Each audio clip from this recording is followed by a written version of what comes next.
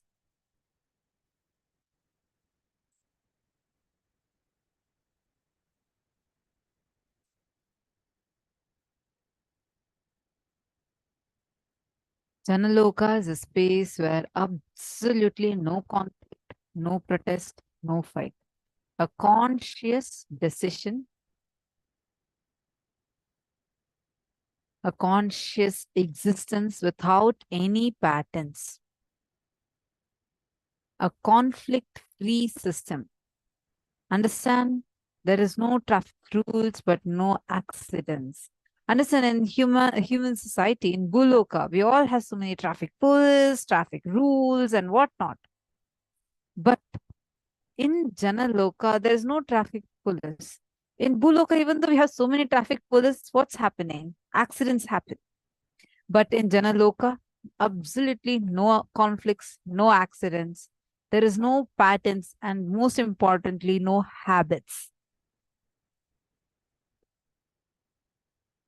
No traffic signal, no traffic lights, no traffic rules, no traffic police, no tickets, but no accidents.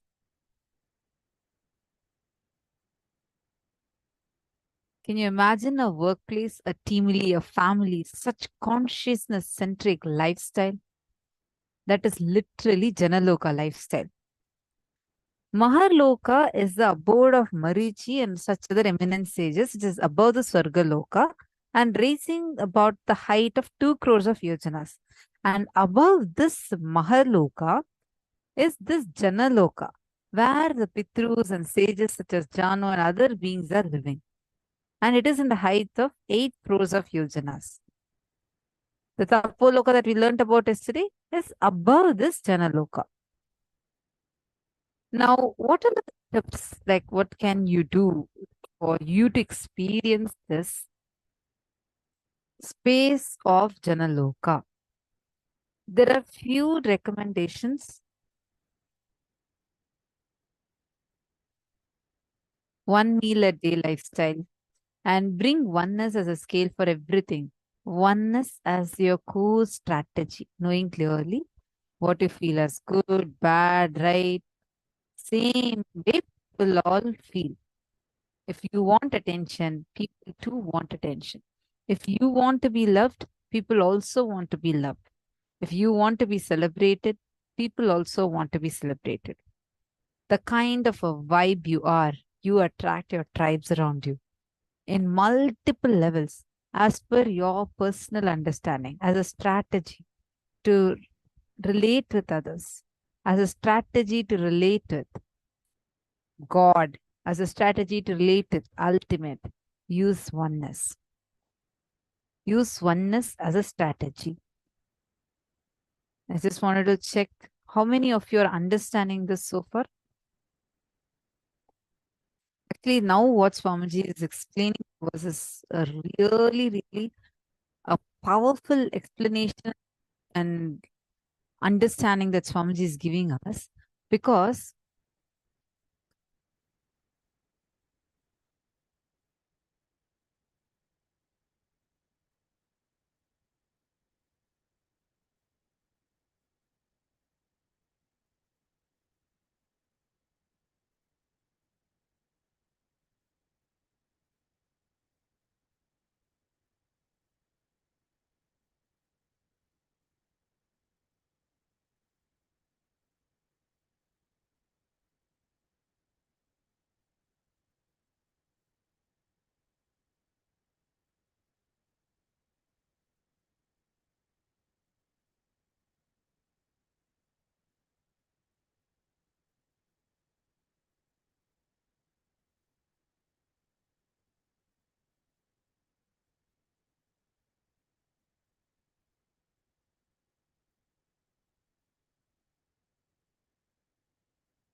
Sorry, are all of you able to see me and hear me now?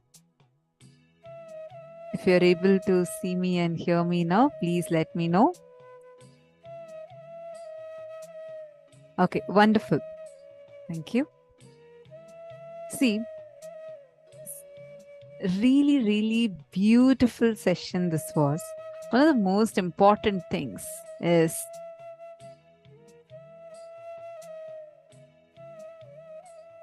the very important thing that we all just learned is how what we feel is exactly what the other person also feels. We might have heard about putting yourself in another person's shoes and seeing the situation, understanding the situation. That works to one level. But understanding the situation, seeing the situation, and simultaneously also cognizing inside of you that what you want in the situation is exactly what the other person wants. For example, if you are in a particular situation, you will want that person to actually just give you some attention. You don't even want that person to solve your problem. You actually are not looking for solution. You just want that person to give you some listening. Then be very clear that's exactly what the other person also wants.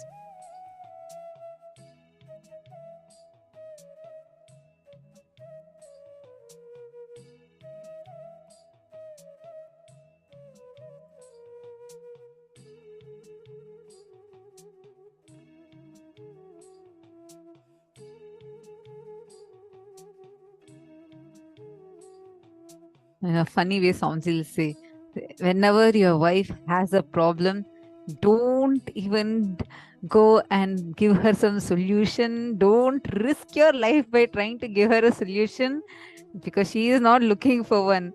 You just need to give her listening. Oh, why I see all females laughing like that? Just kidding. See, understand, because at that time, Swamiji will say, she just wants you to listen. When you listen, you will know in a few minutes, she herself will give solutions to all her problems. See, many times you try from what you want to tell the other person. You try to say, okay, why this person is like this? Why that person is like that? This is how we talk.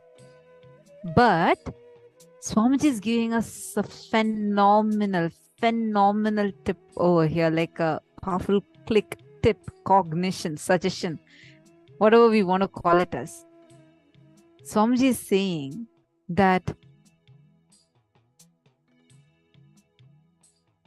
just understand in every situation what you want is what the other person also wants. This will change the way you relate with life. This will bring tremendous oneness in your life. Because usually we say, okay, I'll give you a simple example. Your kid is not at all listening to you. And he's just jumping and saying, Mom, I want this candy right now. You're trying to tell him, no, listen, be obedient. I'm your mother, I'm telling you. You're not even listening to me. This candy will spoil your teeth. I don't want to give you this candy. Or sometimes you scold. You operate from how you think you should talk to him. Just if you see at that moment, what exactly that kid, if you are that kid, what is it that you would be expecting? If you just look at that, suddenly have a new opening on how you should deal with situations. This will open up things in multiple levels, not just in relationships, even for you to have a career breakthrough. For example, you're having your client sitting right in front of you, and you're presenting your product to your client, and you're trying to get this project on. If you are talking from what you want to present, you may or may not be successful. But if you are looking at what will I want What will I be looking for? It's actually much deeper than just putting yourself in that person's shoes. When you put yourself in that other person's shoes, you only think to the level of what that person will be going through, what that person will be feeling. But Swamiji is not stopping with that. Swamiji is saying, look in, go deeper. What would you exactly be wanting? That's the same thing the other person also wants. If someone is being cunning with you, be very clear. That is how you are operating with life in some other aspect. Life is a huge mirror. It's just going on, reflecting. This is a good news for us because you have the ability to change it. You have the power, ability, possibility, strength to change it. You just need a decision. If you just understand, you will take this as an opportunity to be able to look in. Why? Why am I reflecting something like this in my life? What is it? Why am I having this reflecting? You would look in. You would start seeing inside of you, why are you manifesting life in a certain manner, in a certain fashion? How many of you are clicking with this so far? Are all of you understanding? And all the male participants, if any of you have any questions, I request all of you to share that, like post that on the Facebook, and we will see your posts on the Facebook and be able to answer your questions.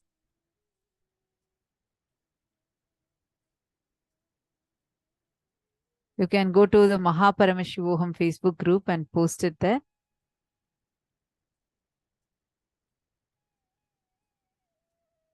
All the male participants, please take a few minutes. Any questions you may have or a click you want to share, go to the Facebook page.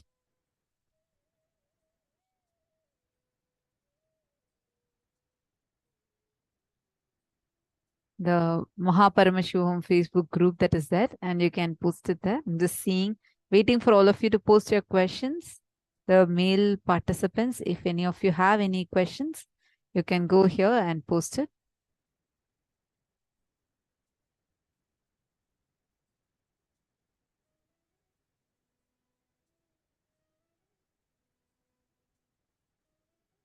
Yes. So now, I hope all of us have understood so far. Whatever we had discussed, all the participants, do you all understand?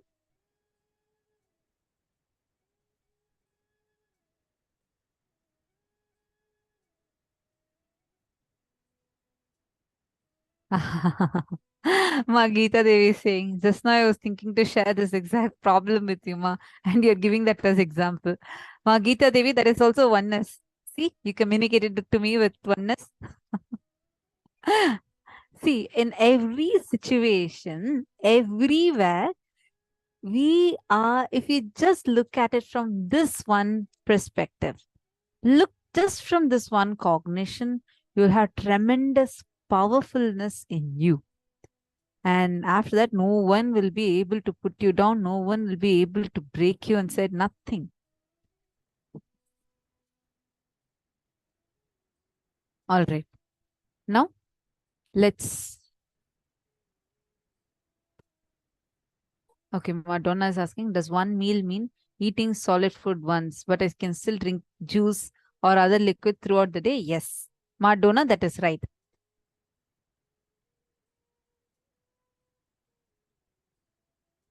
Carol Mawine. Nithyanandam, lovely to have you here. You're saying this is the first time you're here. Could you please come on camera? Carol, I am sorry. I hope I got your name right. I apologize if I did not pronounce it rightly. Can I request you to please come on camera? Carol. Where are you from?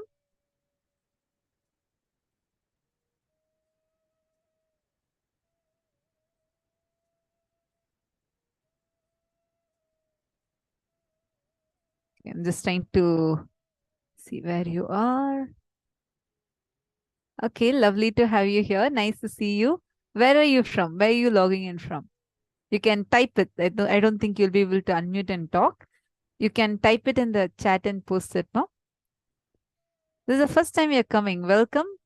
And how did you get to know about the program?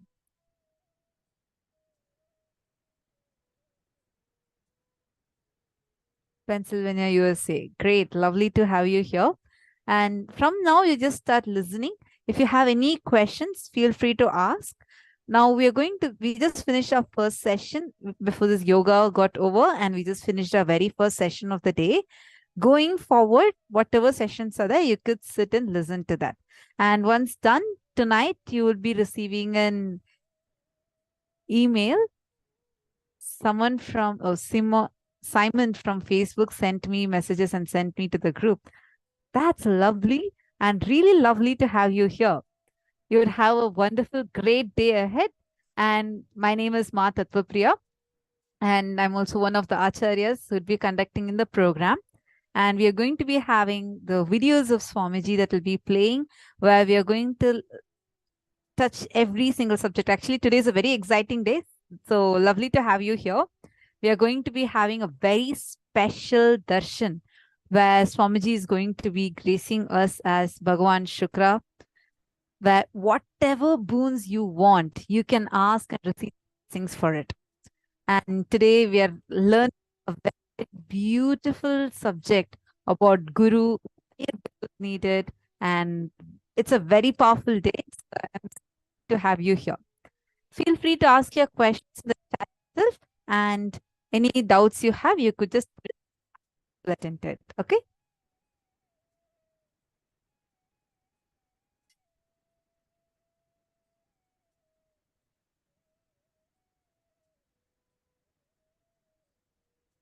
Ma Kalyan is asking the reflection. How do we complete a past incident, and how do we? Nityananda, Ma Kalyani, nice to see you here. Ma Kalyani, see, understand, I'll give you a simple example. See, what you are carrying in you is what is as life outside of you. In multiple situations, you just need to analyze it, you will be able to catch it. How many times have you seen the same type situations keep getting repeated again and again and again? Like you will see, there's like a certain type of situation keeps the same problem. You find the same solution and you're stuck with the same problem.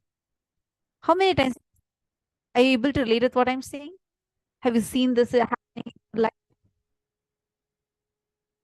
this is, you may try attending to once, like for example, let's say that you all that time somehow you really want to avoid conflicts, but you keep getting into conflict with your friend.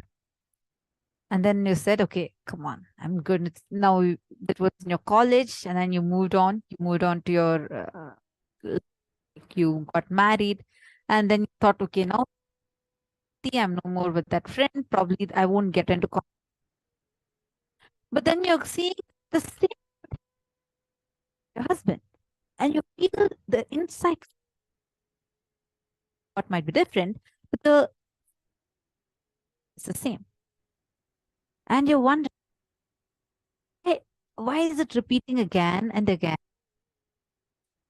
The reason is because what is inside,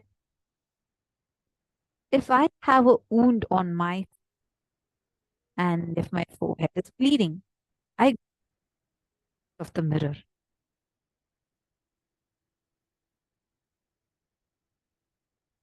Sorry, some of you are saying voice is breaking. Nityanandam, are you all able to hear me? Nityanandam?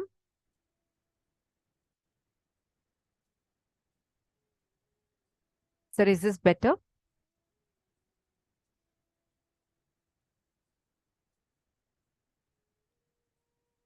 Okay, listen, Ma Kalyani.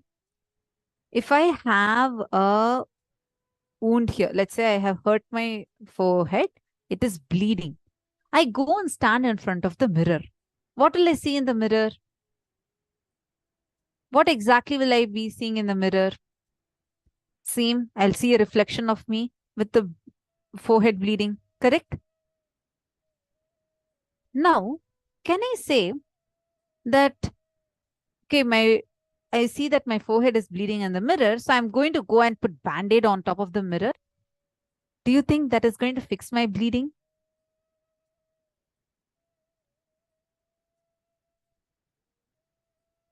No, right? Because putting the Band-Aid on the reflex is not going to solve the problem. I need to attend. Where do I need to put Band-Aid? Here. Your problems are also like this. I'm trying to attend it on the mirror. You need to look in. It is getting reflected. You're asking, then how do I do completion? This is you actually to do the completion, because now you know your problem, the why the issues happen. If my kid is not listening, Kalyani is having some issue inside her. Why to me? Not because, yeah, she is not listening. It's reflecting from within me. That is why she's not listening in. Actually, now what's from? Apply that. Just put yourself in your kid's situation. My daughter, somehow this at all you keep thinking. But then now change it. What exactly will I be expecting if I am? What exactly will I want? Wants. So how you dealt with you, a kid, or whatever when you wanted the same thing? This is the best strategy. This is being a strategy of your existence. You will clearly know what the other person wants, be able to talk into that person's listening, and beautiful relationship with each one. Yeah.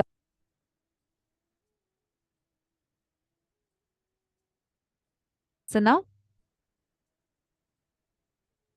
first have understood. If the male participant, I just want to tell again, you can go to the group and post it there. We'll take it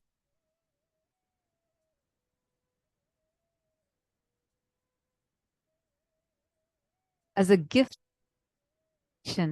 Swamiji has revealed the 108 Upanishads, and this will be emailed all of you.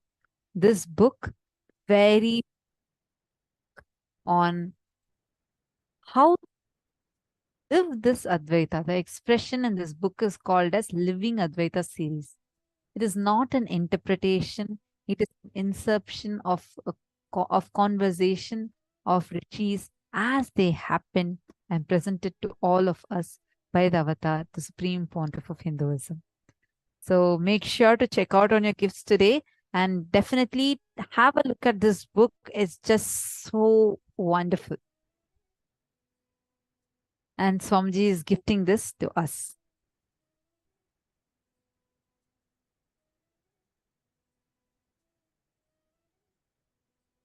Let's all enter into the power manifestation session. We're going to be having Manitya Shambhavananda conducting the power manifestation session for us. All the participants that are new, like a completely, just wait till today's initiation, and we are going to be having the initiation into third eye and initiation into the power manifestation. After that, you'll be able to manifest powers. Ma Carol, you got that, Ma? Right now, you just listen. This power manifestation, right now, you may not be able to do because it requires the initiation from Swamiji. Okay? You can just listen in this session. You can do all the exercises that we will be guiding for. Okay, now let's all enter into power manifestation session.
let's start in the power manifestation session, in that beautiful space of understanding that anything in our reality is a reflection of that Advaita space, that oneness space that is happening within us.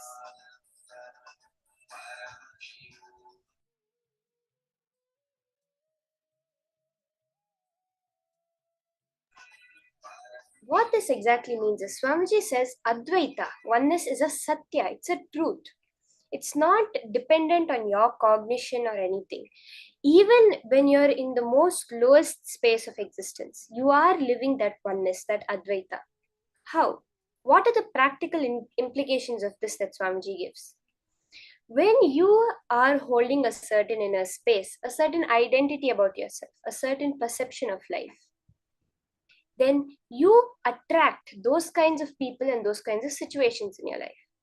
Now, for example, you are holding up to yourself what you perceive as your identity is that let's see how I can escape from all these situations happening around me. Let me see how I can cheat and get the most out of life. Then you will see that you will attract those kinds of people around you, like how we heard from Swamiji. When you are holding the space of let me enrich, then you find people around you who will only enrich you. Exactly what you want is what the people around you want, because you are in the space of oneness. If you are holding a cunning mindset, you will be in the space of oneness, manifest people around you with the cunning mindset. If you are in a liberating mindset, then the people around you, the oneness that you manifest will be the liberating mindset. This is the understanding, the practical implications of this truth of oneness that Swamiji has given us. So let's start with the power manifestation session. When you are holding the space that I am Paramashiva, everything in life will respond to you as Paramashiva.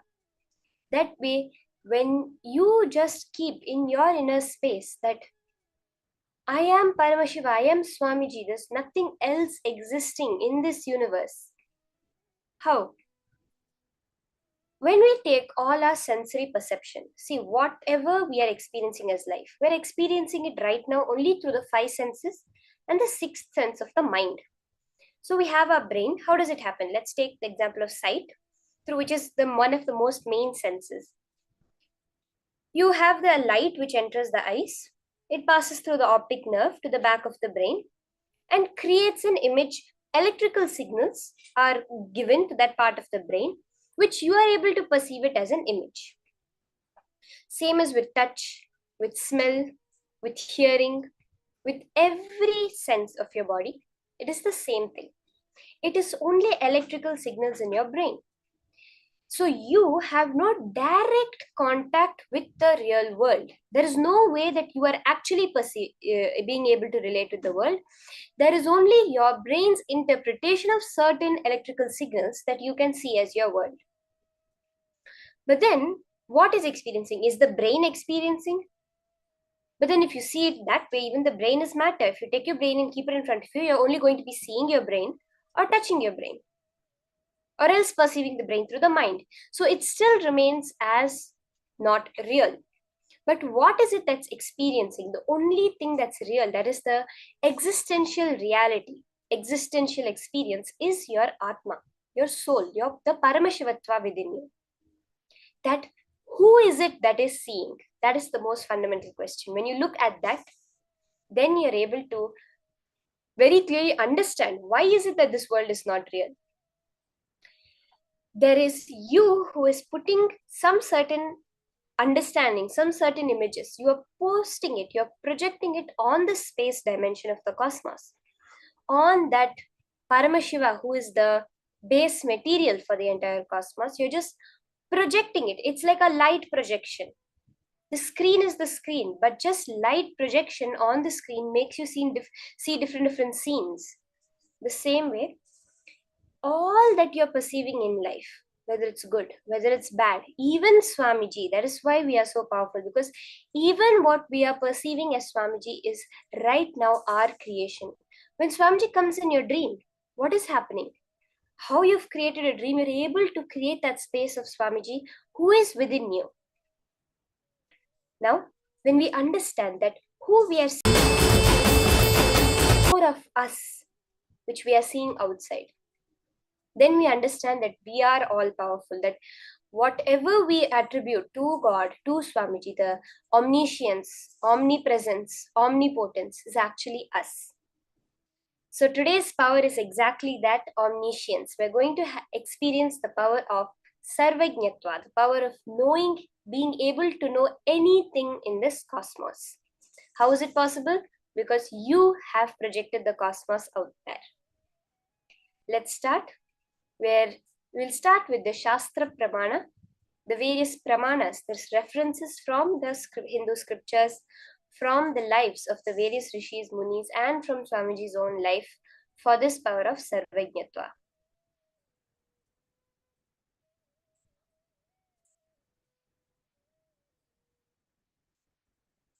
The Shastra Pramana for this power is from the Sarvajñanottara Agama, verse 15.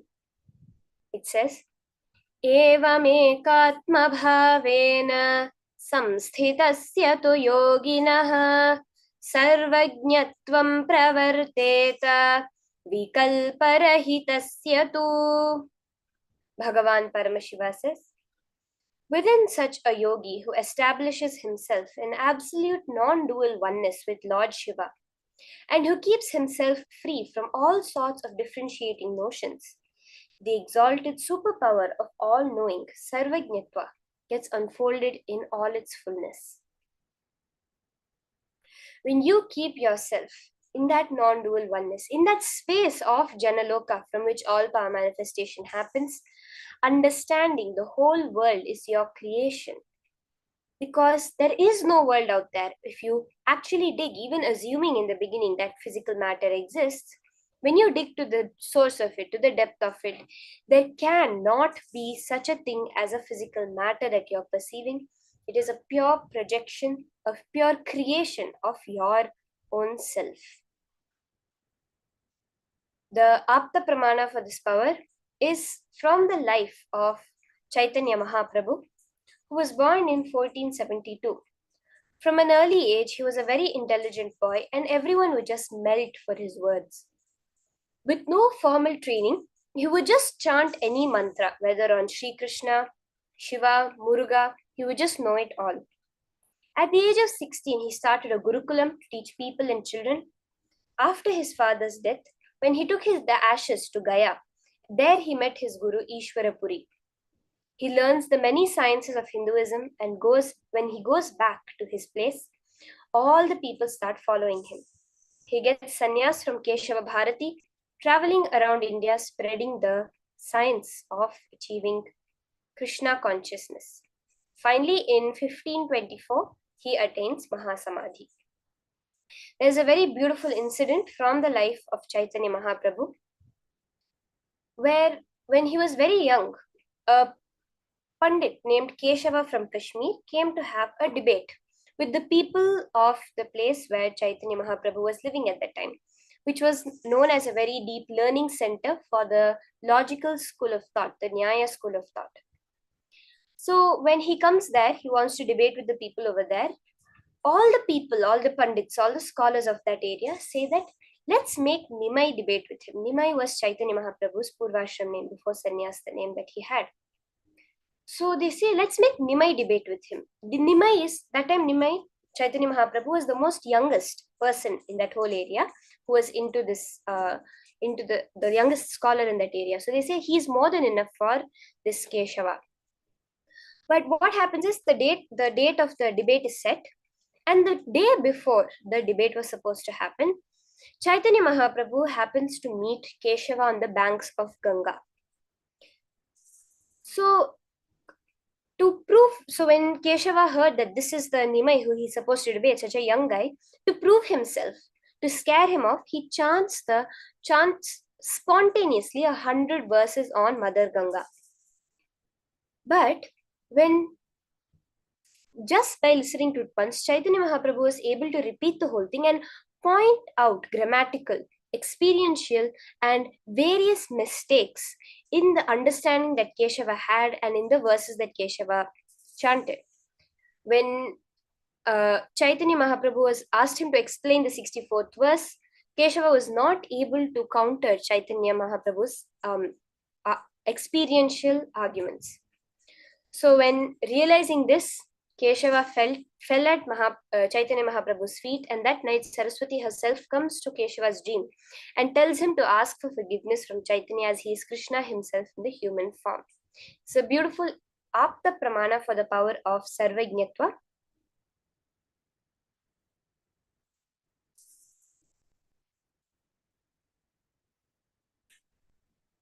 Swamiji himself very beautifully shares in many places how he experienced this power of Sarvajñatva. He demonstrated as a Leela the power of Sarvajñatva to his devotees, to his family, even as a very young child, when he was asked a question by his friends, something that nobody knew. He was asked the question about what the main shrine, the main deity of a certain temple was, by the son of the priest of that temple. So that temple was very famous for its Muruga shrine, for its Muruga temple, and for all the Muruga festivals, people would go there. So when this boy asked, everyone thought, okay, it's a Muruga temple. But when Swamiji clearly saw through his third eye, through the power of Sarvajñatva, he said, no, it's an Ardhanarishwara temple. This boy was really shocked because literally nobody in that area knew that it was actually an Ardhanarishwara temple, because the Muruga shrine was bigger than the main shrine of the temple, which was the Ardhanarishwara shrine. But his father, as a priest of the temple, knew it, and he knew it.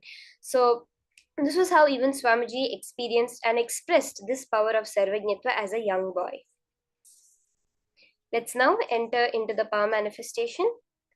All of us are now going to be experiencing this power.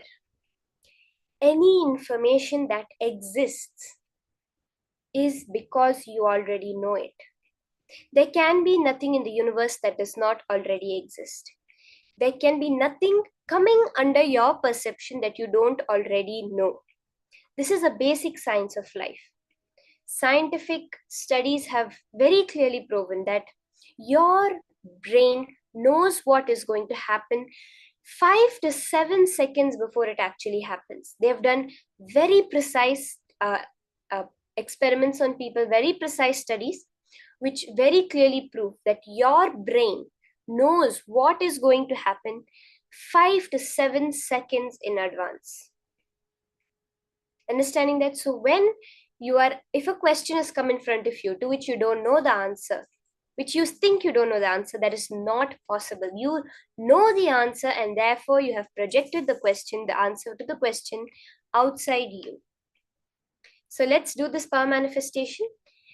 Understand you are Swamiji. When you are seeing Swamiji in your outer world, it means you have brought that component of you, that intense seeking of you that's constantly raising yourself to the higher level, has brought Swamiji over there.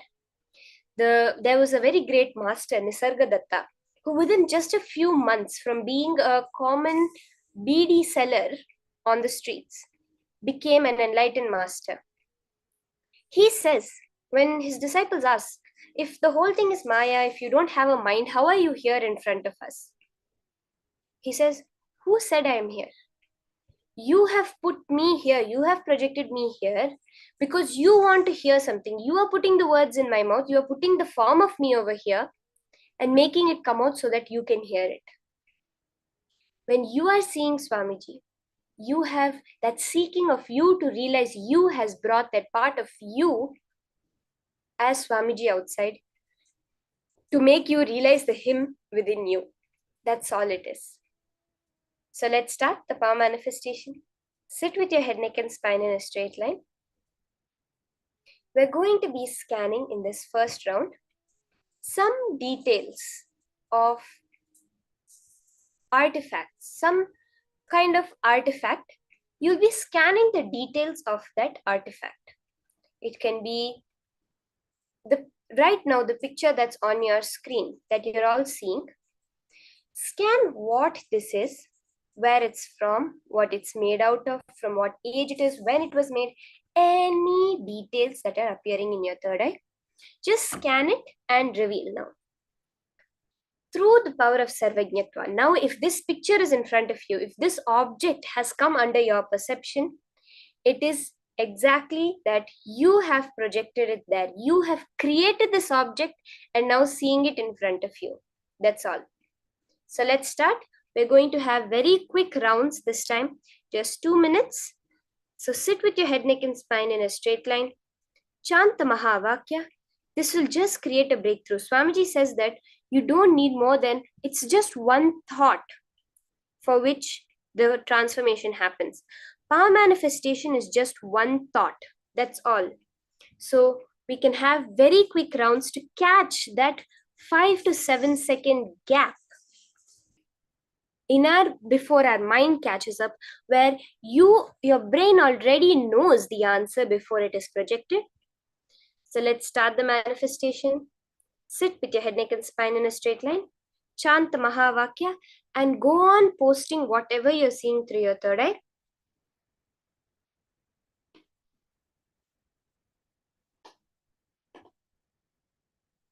Time starts now.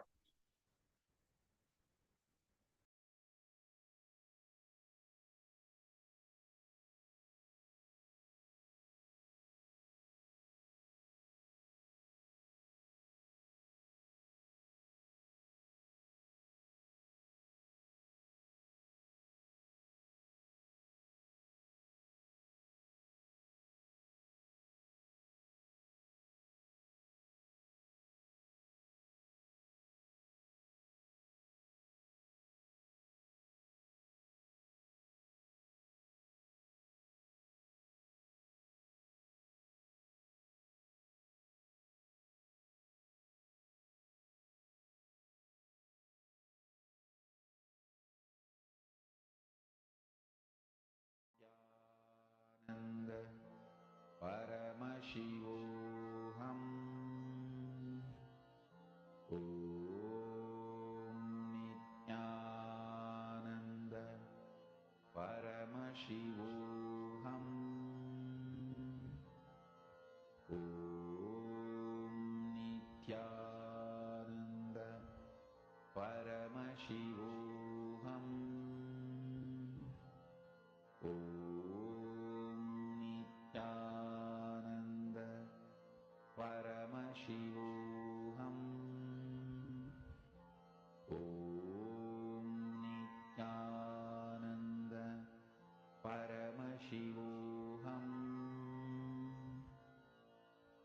Om Nithyananda Paramashivoham. Om Nithyananda Paramashivoham. Om Nithyananda Paramashivoham. Om Nithyananda Paramashivoham. Om Nithyananda Paramashivoham.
Okay? You can post your answers in the chat. Post it on Facebook. I request all the participants, you can go to the Facebook group, facebook.com/groups/Mahaparamashivaham, and post your answers, whatever you're able to see through your third eye. It's preferable that you go to the Facebook group and post so that we don't miss any of the various posts that are coming up, any of the answers that anyone has to post.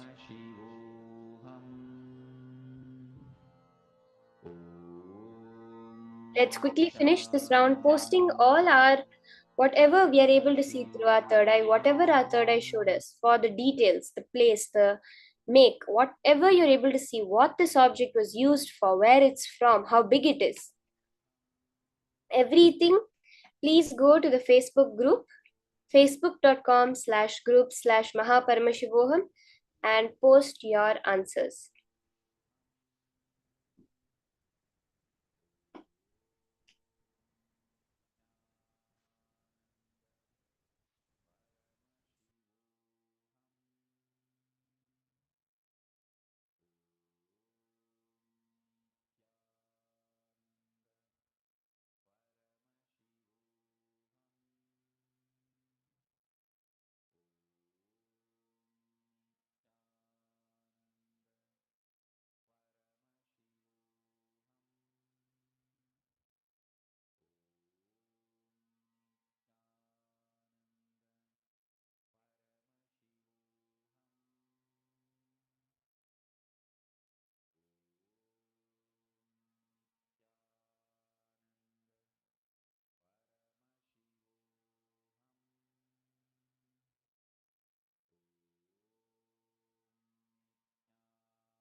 Okay, let's now verify the answer for this round. I know a lot of you have posted. Let's see what the answer is. This is called a Roman dodecahedron. Roman dodecahedrons is what it's called. Since the first of these mysterious dodecahedrons was discovered in England around 300 years ago, almost 100 have been found in various locations across Europe. So far, scientists and archaeologists are baffled as to what these 12-sided objects were used for. While some believe that they were made as toys for children, others think they were weapons used by the Roman army to conquer their foes. This is some object that they found. The first one was discovered 300 years ago, and totally around 100 have been found until now across Europe. And no scientists nor archaeologists are able to understand what this is made out of. It's called a dodecahedron. It has 12 sides. They're not able to find out what it was used for.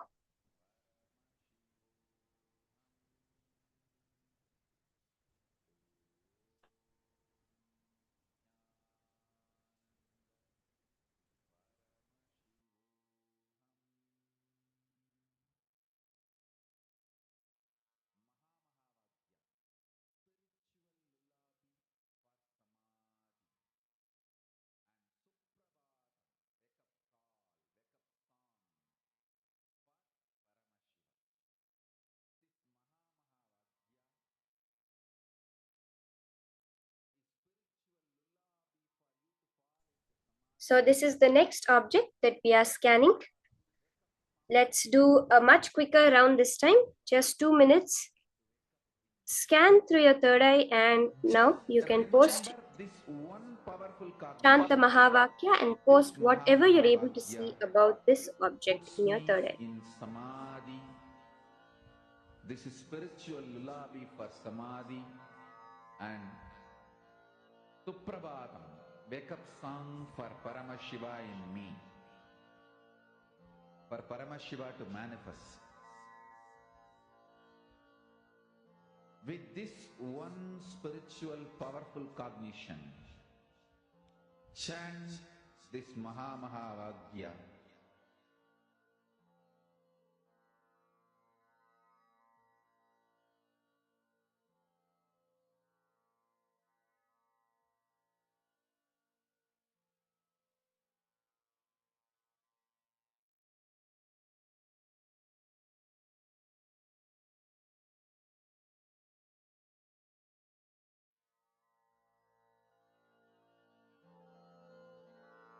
Mahavagya, spiritual lullaby for Samadhi, and Suprabhatam, wake up call, wake up song for Paramashiva, for Paramashiva to manifest. With this one spiritual powerful cognition, chant this Mahavagya. As you're scanning, you can immediately post your answers in the chat. Just 30 seconds left for this round. Ma Jessica, Ma Swatantra, Ma Amsakala, Ma Stephanie, Ma Christine, all of you can post whatever you're seeing through your third eye. Ma Rajamma, Munusami, Ma Amrita Vandini, Ma Nivedita, all of you can just post. Immediately, whatever is appearing in your third eye, you can just post it in the chat. Then we can verify. Okay, our time is up. Let's all post our answers. What did we see through our third eye in the chat? Ma Vigneshwari, Ma Pratibha. Okay, Ma Amsakala has scanned and posted. Ma Amsakala is saying used to rotate.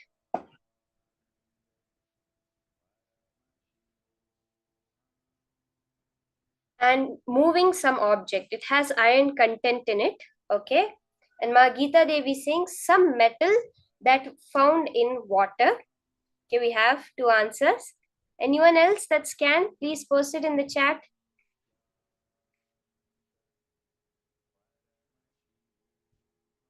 Ma Christine is saying that she saw a door, something to do with water. From a Roman water system, Ma Susan.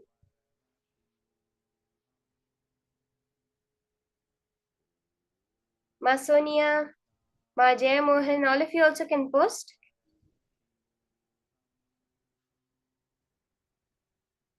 Okay, let's now see what the answer to this question is. What that wheel, that whatever the image we just saw on screen, what exactly is it? Let's see the answer now.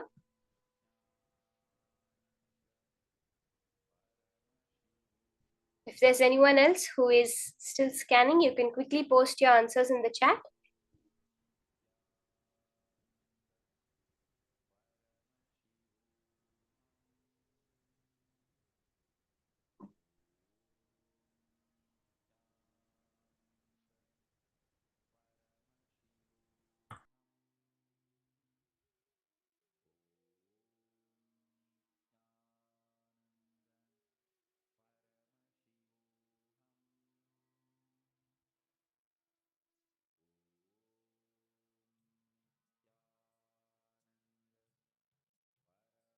Ma Mui Fan Ang is saying something sink in the sea. Okay. Hong Li Wang seeing Ma sea navigation. Ma Virupaksha seeing an object from a plane. Okay. A lot of people are seeing their things related to water. Let's verify the answer now. Okay, Nilaya saying he saw a Vimana.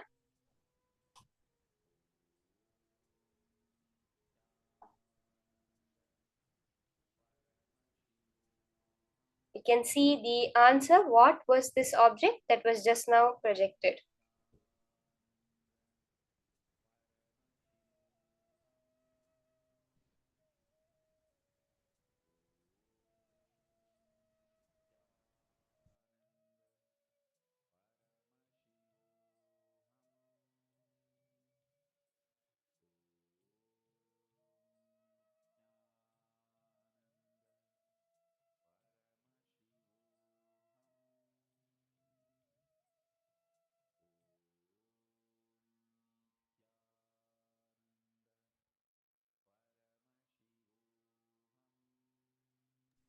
Let's now see the answer for this round.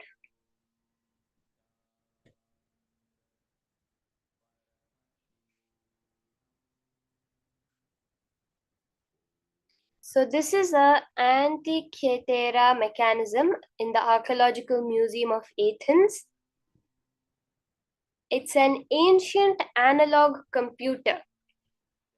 It was recovered in the 1900s from the wreck of a Roman cargo ship. So many of you saw from which sea navigation, something sunk in the sea. So many people have seen this. That's beautiful. It was recovered from the wreck of a Roman cargo ship that sank near the Greek island of Antikythera. And the Antikythera mechanism might possibly be the world's earliest known analog computer, estimated to have been built in the late 2nd century BCE. It was probably used to track the paths of the sun, moon, and planets.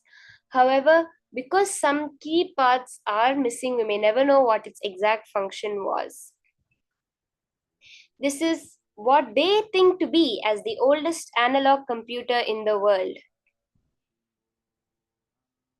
So beautiful. So many people saw water. That's awesome.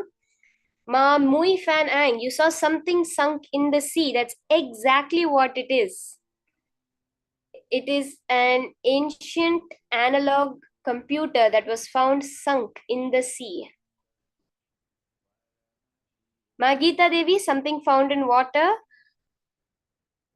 Ma Christine Jones also saw water. So many people were able to see water, which is like exactly where this was recovered from. That's beautiful. Okay, let's have another round. Let's take 2 more minutes. And we have another picture that we're going to be scanning now.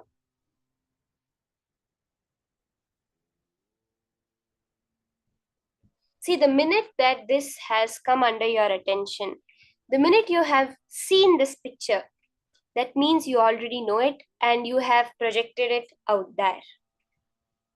We have the next picture being shown. I request all of you, you can start the scanning process. We'll have a quick 2-minute round. Whatever you're able to see in your third eye, you can immediately start posting in the chat.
Chant the Mahavakya intensely as you're scanning.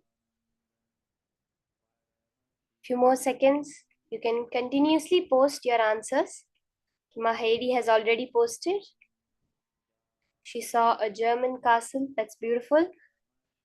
Whatever you're able to see, what it's made out of, where it's from, where it is now, who made it, whatever you're able to see from your third eye, the power of Sarvajñatva. Can post in the chat. Ma Geeta Devi has also posted Mughal Emperor time palace architecture. Okay.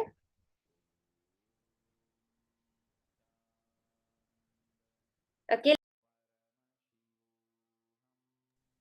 Let's have anyone else. Well, let's verify this round now. Okay, Ma Diana is seeing it's in a church or a cathedral. Keep going. Anyone else?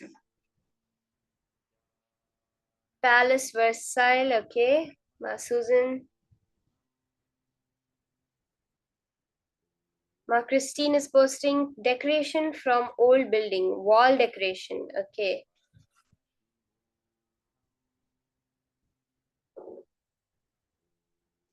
Anyone else? What else did you see? Okay, Ma Rajamal is saying palace.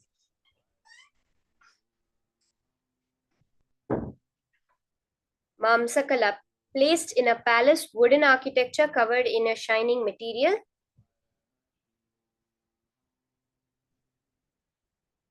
Last few seconds before we verify the answer. Anyone is left to post? You can post your answers.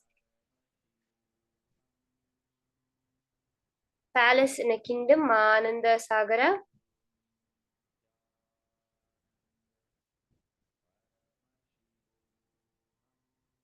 Okay, let's now see the answer.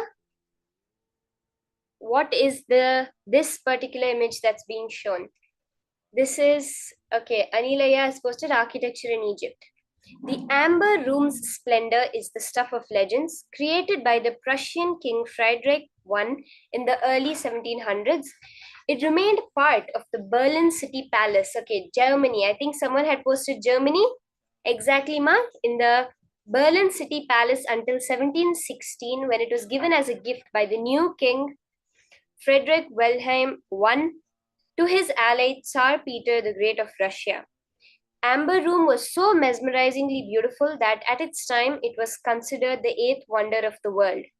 After the renovations and modifications required to fit it in its new home at the Imperial Palace in Tsarskoye Salo near St. Petersburg, Russia, the room covered about 180 square feet and contained a staggering 6 tons of amber, 6 tons of amber, and other semi-precious stones, with the amber panels being backed with gold leaf. The original, which was estimated to be worth around 150 million in today's money, was dismantled by the Nazis during World War II and subsequently lost in the chaos of the conflict.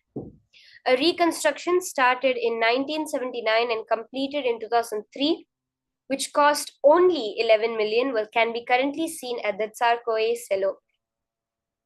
Yes, Mananda Sagara saw Germany.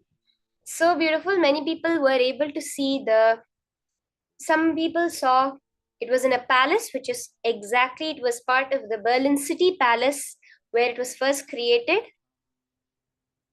Shining material, amber, it's fully made out of amber. It's called the Amber Room, which contains 6 tons of amber and other semi-precious stones. Also, it has gold. It's backed by gold leaf.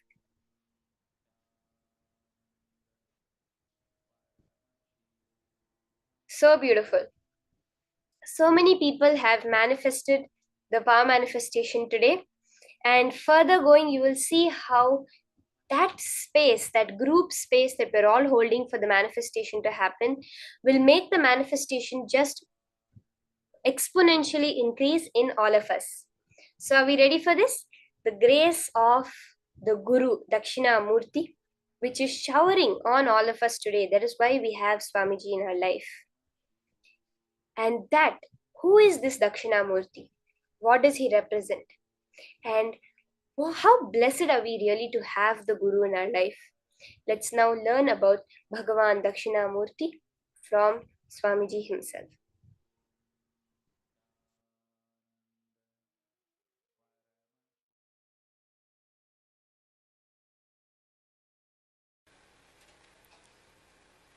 Today I'll share only one story from Shiva Purana.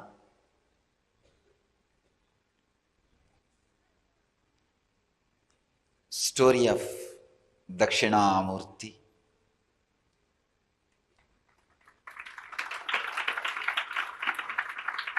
Shiva appearing as the ultimate master on the planet Earth.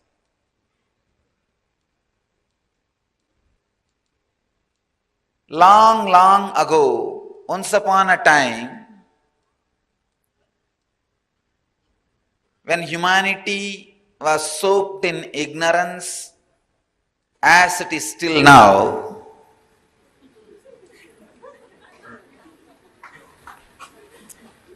there were a group of people who were very successful in whatever they want to do through different powers. They had almost all powers. Anything they want, they can make it happen. These group of great intellectuals in Chennai,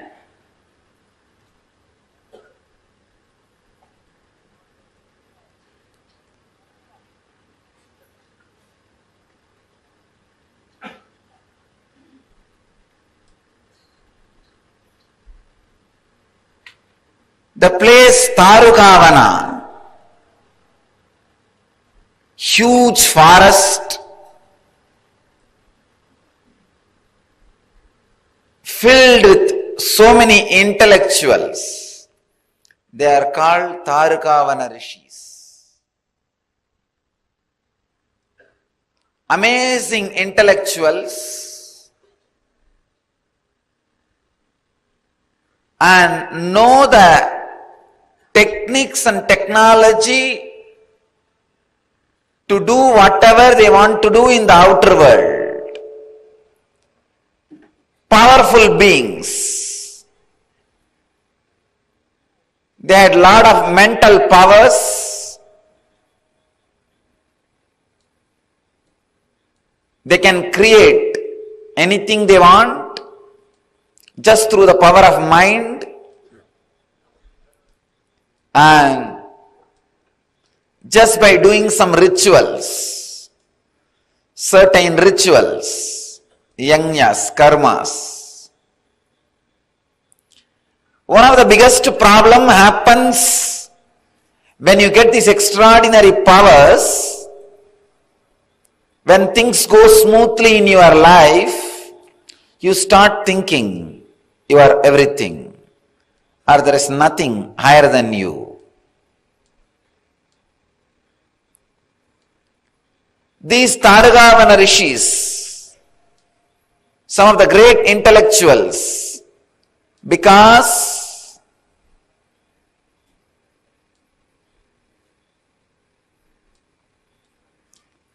they felt they can do anything they want through the power of yajnas, yahas. They started experiencing or feeling the subtlest problem of life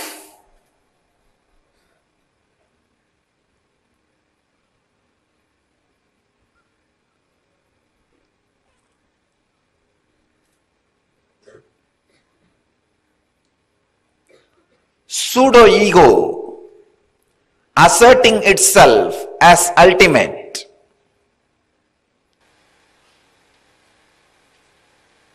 The foolishness of the intellect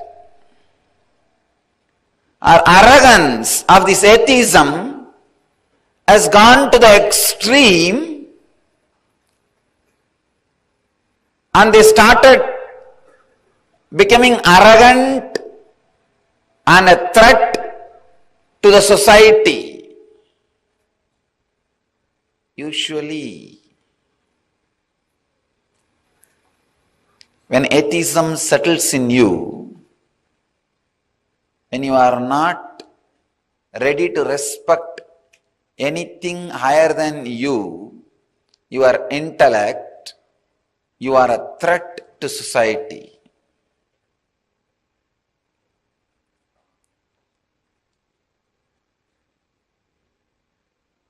Mahadeva, Sadashiva has to do his job of protecting humanity. He has to teach a lesson to these intellectuals and protect the humanity from them and protect them also from themselves. So, silently, Shiva lands in the Targavana as a handsome young man.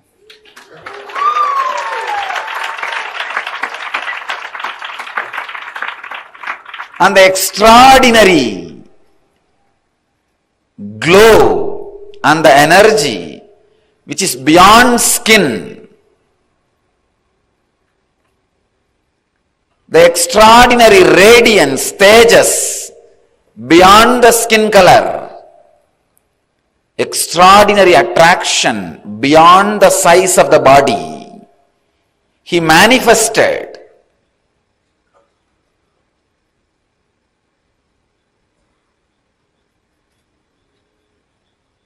as this young man filled the whole Tarugavana.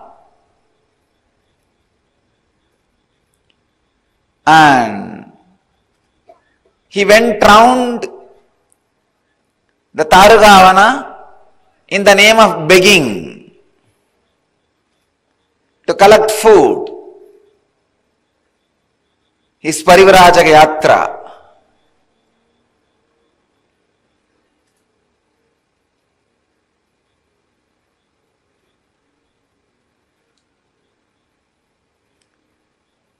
All the wives of the rishis saw this extraordinary charismatic energy expression. Fortunately, they were not bitten by the snake intellect. They were not caught in the arrogance. They were not caught in the pseudo-ego of their husbands. So with these Tarugavana intellectuals, rishis, they were really doing something wrong. So the understanding the women carried helped them, saved them from that pseudo-ego.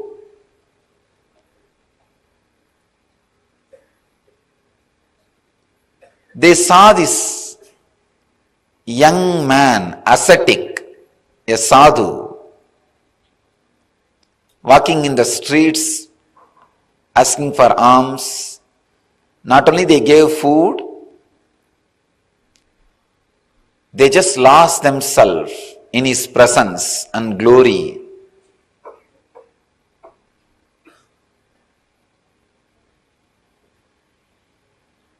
All of them have started spending time around him,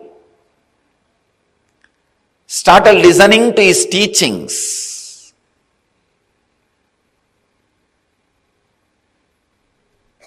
Imbibing those ideas. Just within a few days, problems started in the house. When they started living these ideas in the house, the ego of these intellectuals was really hurt. What? We are leaders of the society. Everybody respects us. They don't understand. Everybody fears them, not respect them. Within 2 days, there was a meeting of all the intellectuals, big discussion, how to stop this young sadhu going around and begging and giving lessons and teachings and taking classes. Something immediately need to be done, otherwise we will not have anybody in our house. We will be left all by ourselves. Everybody has started following them. They created a violent plan. We need to destroy him, finish him off. So they gathered.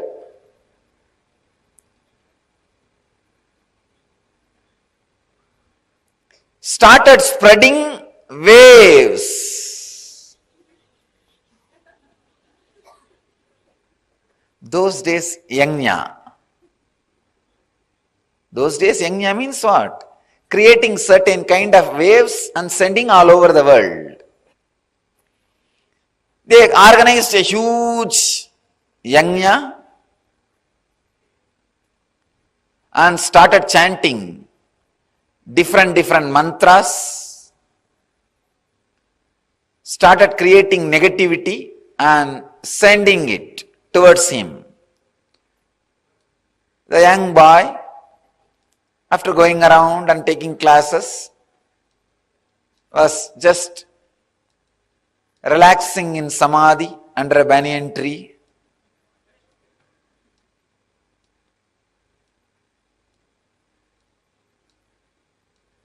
First, those intellectuals created a damaru, which was creating an intense sound.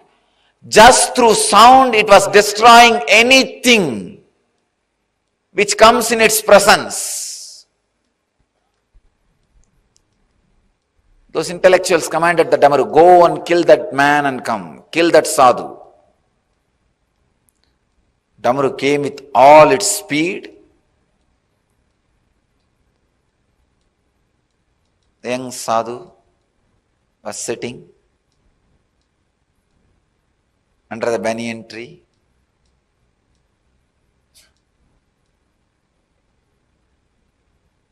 The light smile, opened his eyes and saw what is coming. The damaru with all the vigor and power was trying to come near to destroy. All the young sadhu did, he just caught it and kept in his hand to play whenever he wants.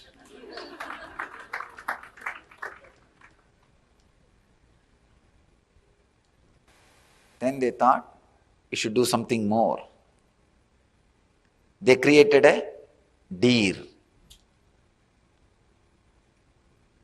and said, go and destroy this young sadhu. The deer came. Again, Mahadeva just smiled at the deer and caught the deer in the left hand, said, you just be with me to play whenever I want. Still he is having it in his left hand. He's playing with it. Then they created another huge weapon. It's called Maru. They sent that weapon. All right, at least you go and destroy him and come back. Neither Damaru nor deer did the job. You go. When that came again, he did not even move. Just picked up that Maru and kept it in his right hand. Be with me. You may be useful whenever I want.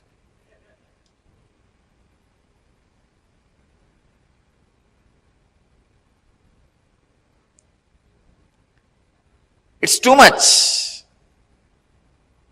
Then they created a tiger out of that fire and sent. Mahadeva not only killed the tiger, took out that skin, started wearing it as dress.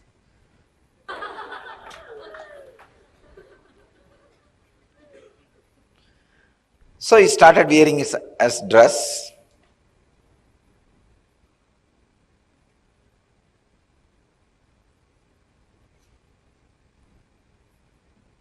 Then they created an elephant. Again, different energies.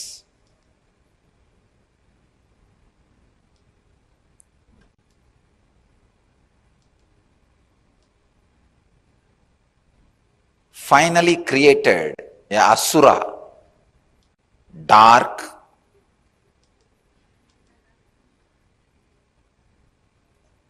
cunning, cruel, dumb.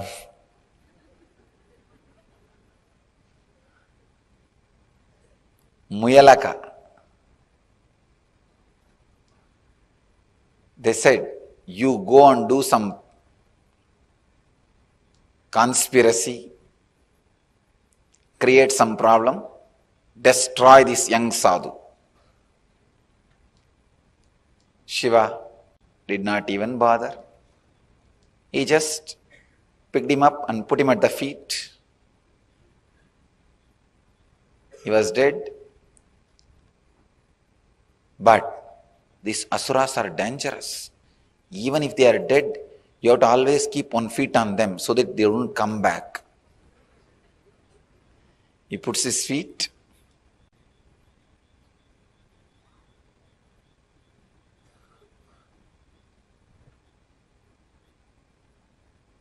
Realizing their utter failure,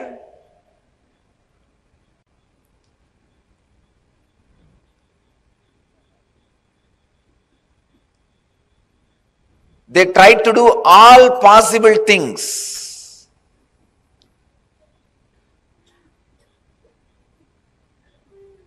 Sending different weapons in a different way and different negative energies. But nothing could hurt Mahadeva. Nothing could hurt that young sadhu. Everything goes and just surrenders itself at his feet.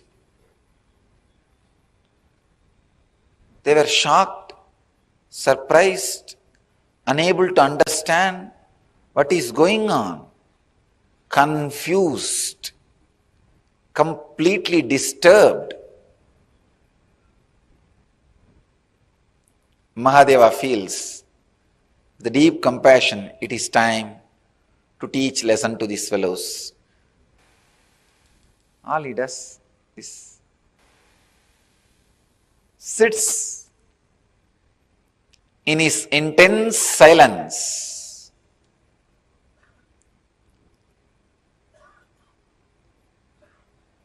Just by his intense silence and presence, those rishis forgot all the extraordinary techniques and powers they had, the technology to create new weapons and new negative energies. So they decided, before we lose everything, let us do our final try. The very fire, Agni, in which they do the homa and create anything they want, that very fire they commanded, come on, it is time, you go and destroy him, or we will be destroyed. The fire comes in full speed. That's the last weapon they had.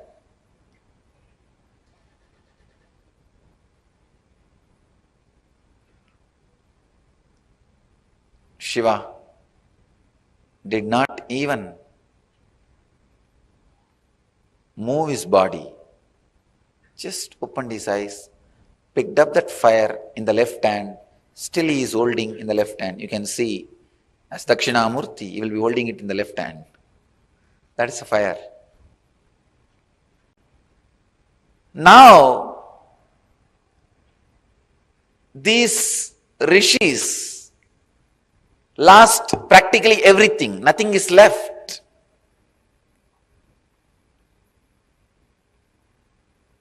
It is too much, too strong lesson for them.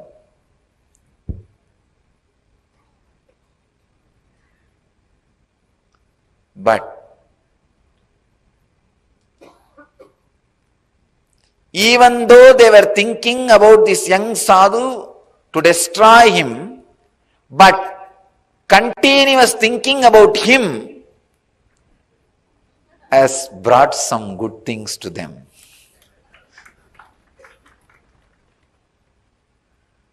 Those rishis are fortunate. Maybe the layer of negativity they carried was very less.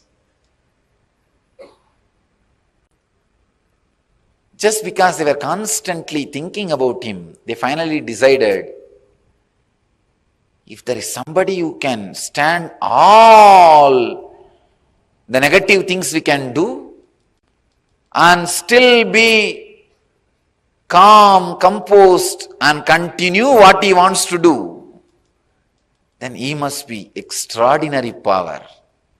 They had little intelligence also along with their intellect. Fortunately, they went and surrendered at the feet of Mahadeva. Because they surrendered, Shiva gave knowledge to them also. Not only he saved humanity from these atheistic intellectuals, because they also surrendered, he saved them also from themselves. Understand this story.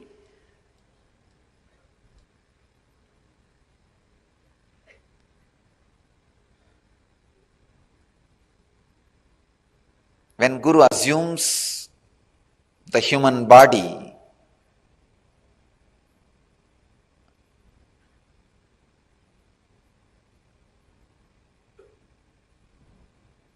when he comes down to the human frequency to save humanity from atheistic intellectuals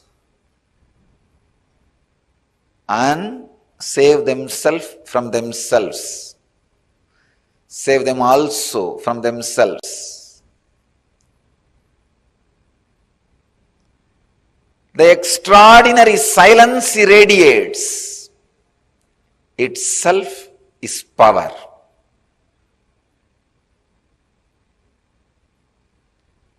In this whole story, Shiva did not fight even once. He never fought back. He was in silence. All he did is, whatever weapons were sent towards him, he used them nicely for himself. That's all. Kept the fire as a heater. Had the damaru for playing.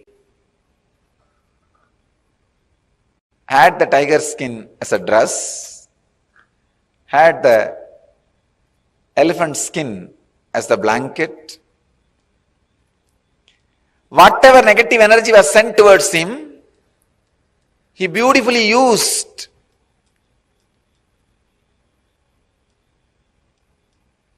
For his life. He knows how to use any negativity, turn it into positive and use it for his life.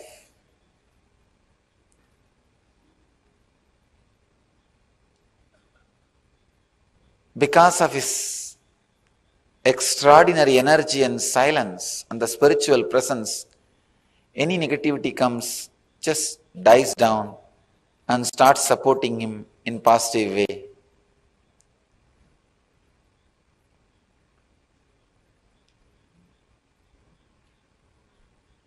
After all that, after all this attack, still he is sitting silently in the banyan tree, radiating his presence.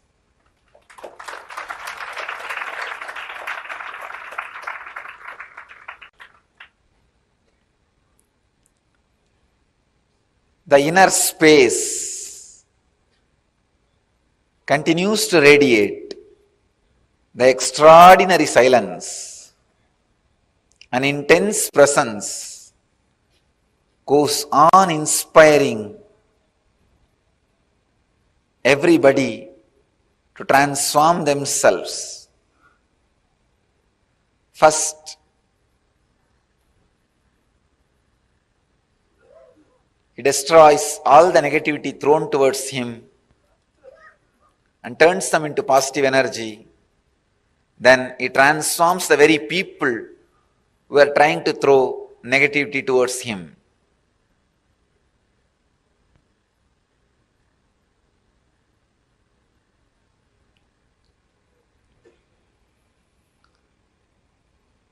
Remember, in each one of you, there is an inner space which is Dakshinamurti. Shiva happening in human body. Atma Guru, who goes on transforming any negativity thrown at you as positive. Any incident happening, life throws at you, understand, bring it to that space. It will turn that into positive. If life is throwing fire at you, bring it to the Dakshinamurti. He will turn that into positive. Anything brought to him turns positive.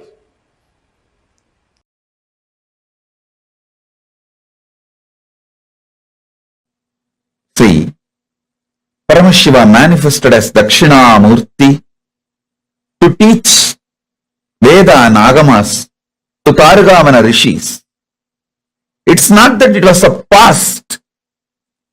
If you become silent to free yourself from the past, present, future, through unclutching, you can see he is teaching even now in that huge cosmic sound. Om, even recorded by NASA. That soundless sound, Anahata Dvani. Om. Om. If you can hear it through the deep unclutching, you can see Dakshinamurti teaching you now. Dakshinamurti teaching you now.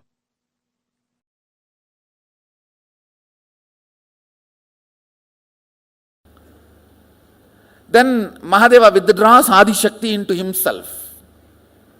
He sits as Sadashiva and Adi Shakti together. That is what is Dakshinamurti form. That is why in all Rajeshwari temples there will not be Shiva. In all Dakshinamurti temples there will not be Devi.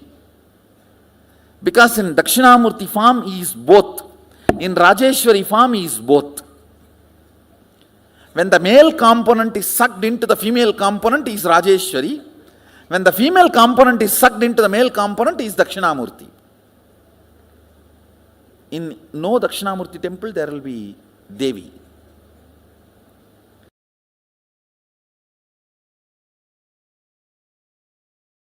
Understand the truth. Dakshinamurti is from the face, from the Mahasadashiva's, Paramashiva's face of Ahora, destruction, rejuvenation. From that face, Dakshinamurti comes out. Meaning, all the great truths are ferocious. It will just purify you. It will just burn all your non-chastity, cheating, silly patterns and conversations with your life. It looks very paradoxical. Embodiment of peace, Dakshinamurti, silence, comes out of the face of Paramashiva's agora, which is supposed to be perceived intense violence, ferociousness. Teacher is the ultimate rejuvenator. Guru is the ultimate rejuvenator. He removes everything you know as you and he manifests everything is real you. The real you swallowing everything you know as you is chastity. Allow the chastity to Paramashiva manifest in you. Wake up when Dakshinamurti teaches. Don't wait for Kalabhairava to come and wake you up. And you need to know both came out of the same face, Agora. Maybe Paramashiva always tries to show Dakshinamurti of his Ahora face. And if you don't listen, then only he has to allow Kalabhairava to manifest. Chastity will never create conflicts. It will bring tremendous fulfillment. If there is a conflict outside, look in, something need to be attended inside.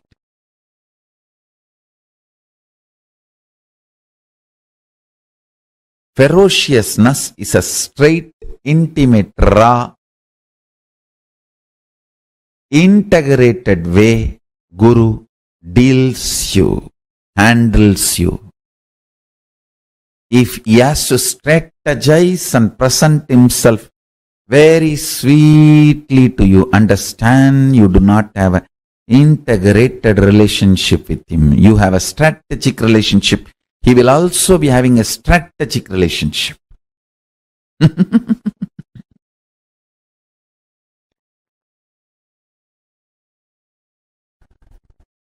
Ferociousness is Paramashiva dealing you with his own hands.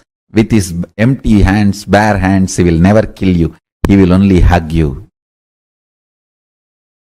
Anything you see other than ferociousness, all forms of sweetness, is handling you through a strategy. Means some weapon.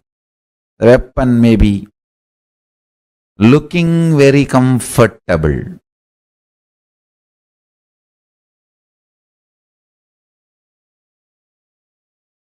But not good for you in long term. Ferociousness, straightforwardness is the best integrated, intimate relationship with Guru. Understand my love is lubrication for your machine. My ferociousness is energy, fuel, power for your machine. Any machine can run without lubrication, but it cannot run without power, energy. My ferociousness is as important as power is needed for the machine to run. My love is lubrication, optional, which is not compulsion. Don't even expect lubrication.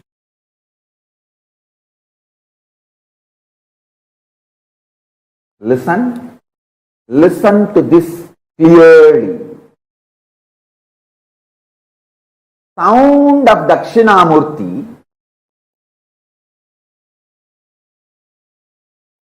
and silence of Dakshinamurti need to be understood in reality. See, the silence of Dakshinamurti is not the soundlessness. Any sound you can only hear in certain decibel. If it goes below the decibel, you can't hear. If it goes above the decibel, you can't hear. Dakshinamurti's silence is above decibel. The decibel which you can't hear, beyond your capability of hearing, that decibel sound is Dakshinamurti's silence. So Dakshinamurti's silence is not soundlessness. It is beyond the sound you can hear. Same way, listen carefully.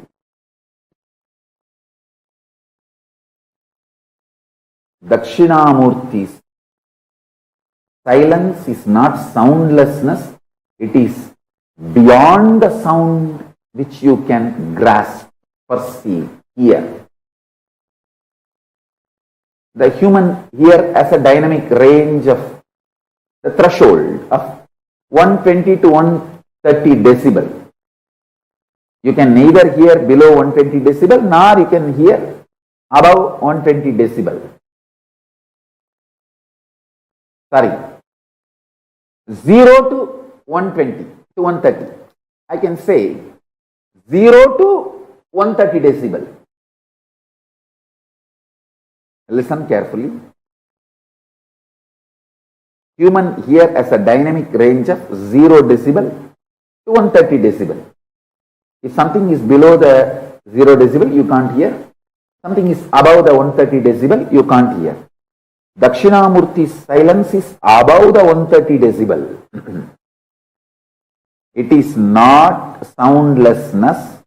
It is the sound which is beyond your capability to perceive, beyond your range.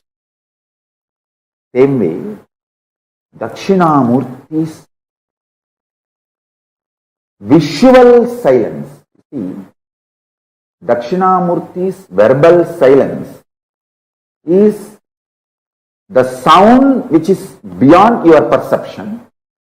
Same way, Dakshinamurti's visual silence is not darkness where nothing exists. No, it is supernal effulgence where all your ability to visualize disappears into a supernal effulgence, like 7 colors of the rainbow disappear into the sun's bright shining.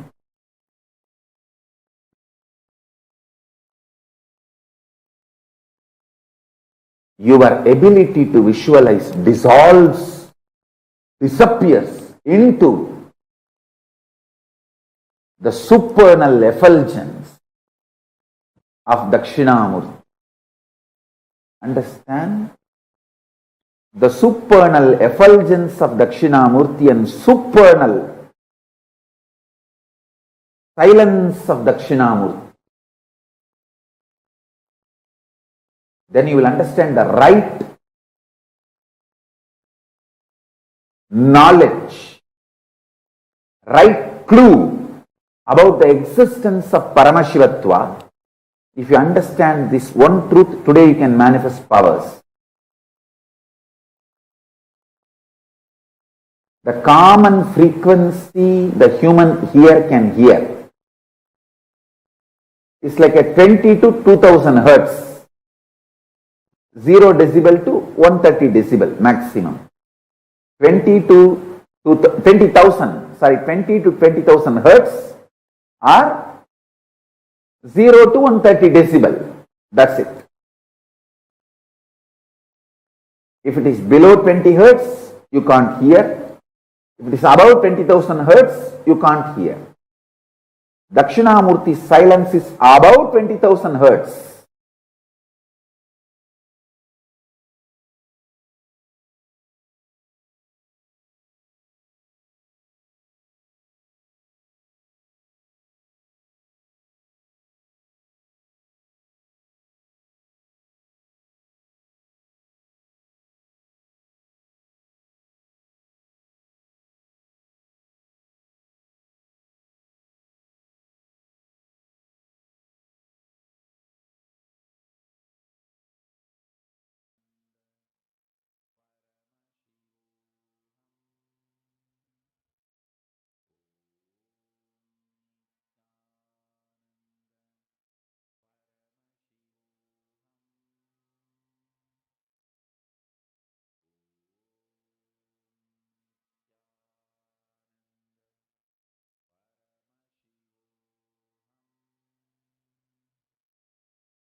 Nithyananda, so beautifully Swamiji had revealed to us who is Bhagavan Dakshinamurti. We all, when we learned about this Navakhanda Yoga Samadhi, we understood how the visible frequency of light and the audible range of sound, visible range of light and audible range of sound matters to us because even beyond that, things exist. Scientifically, it's proven, right? That is why whether it is ultrasonic waves or infrasonic waves, you cannot hear. Have you heard of these ultrasonic booms? They are so loud that you can't hear. Your ears would bleed, your nose would bleed like when you hear such sound in a negative way. Those negative frequencies can even make your body react. Things can even break, but you will still not be able to hear them because beyond the audible range of human hearing ability. And these are the sound waves, like for these ultrasonic sound waves are the sound waves which is beyond the 20 kilohertz, right? And these sound waves, you even like all these sound waves, we can't hear it. For examples, we have these ultrasonic cutters, polishers, right, which is like so loud that we'll not be able to hear it. And we also have these, for example, bats. Bats are having ultrasonic sound waves. Another example of this is the ultrasonic scans that we have. When the child is in the stomach, the mother goes through a scan, right? It is also using the sound waves, which is so high in frequency that we cannot hear. And another example of it is dolphin or fish finders. All of these are having the ultrasonic sounds which we cannot hear. And we will not be able to hear that frequency, and we will have the impact of it, but we can't hear it. That's why they say blue whales and dolphins make such loud noise, which actually is so loud. It is so loud that we can't hear it. So that is a definition of an ultrasonic sound wave. You're understanding? Okay. So Dakshinamurti, the frequency that Dakshinamurti exists, is in this frequency.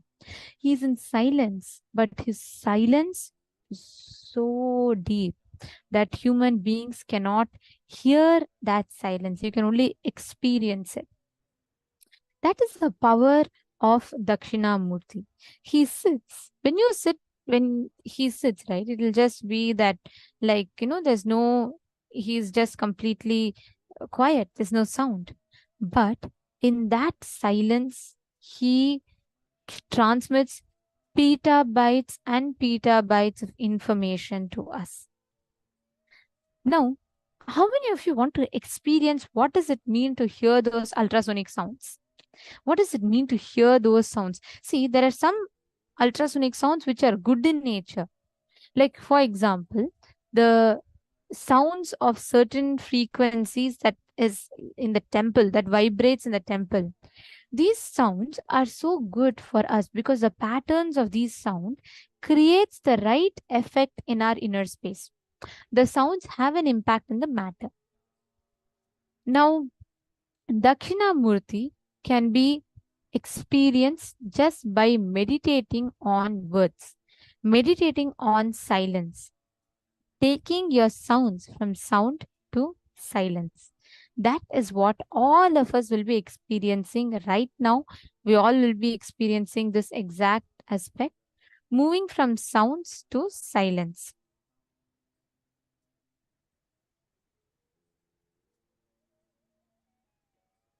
Now, there's this meditation technique where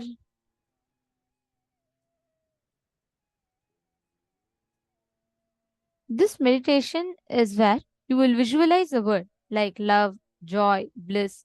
Even negative words are okay. Positive or negative, any word. You will be visualizing a word. For example, you will be visualizing it with letters. Love means you will visualize L, you will visualize O, you will visualize E. Sorry, you will visualize V and you will visualize E. Love. Then the next is drop the visualization of the words, the letters. Just be with that feeling. Concentrate and put your awareness on that feeling. Third, drop even the feeling and just be with yourself. And then you will just sit in a very relaxed manner. It's a very, very powerful meditation technique. Actually, now let us all experience this technique exactly as Swamiji himself will be guiding us through this.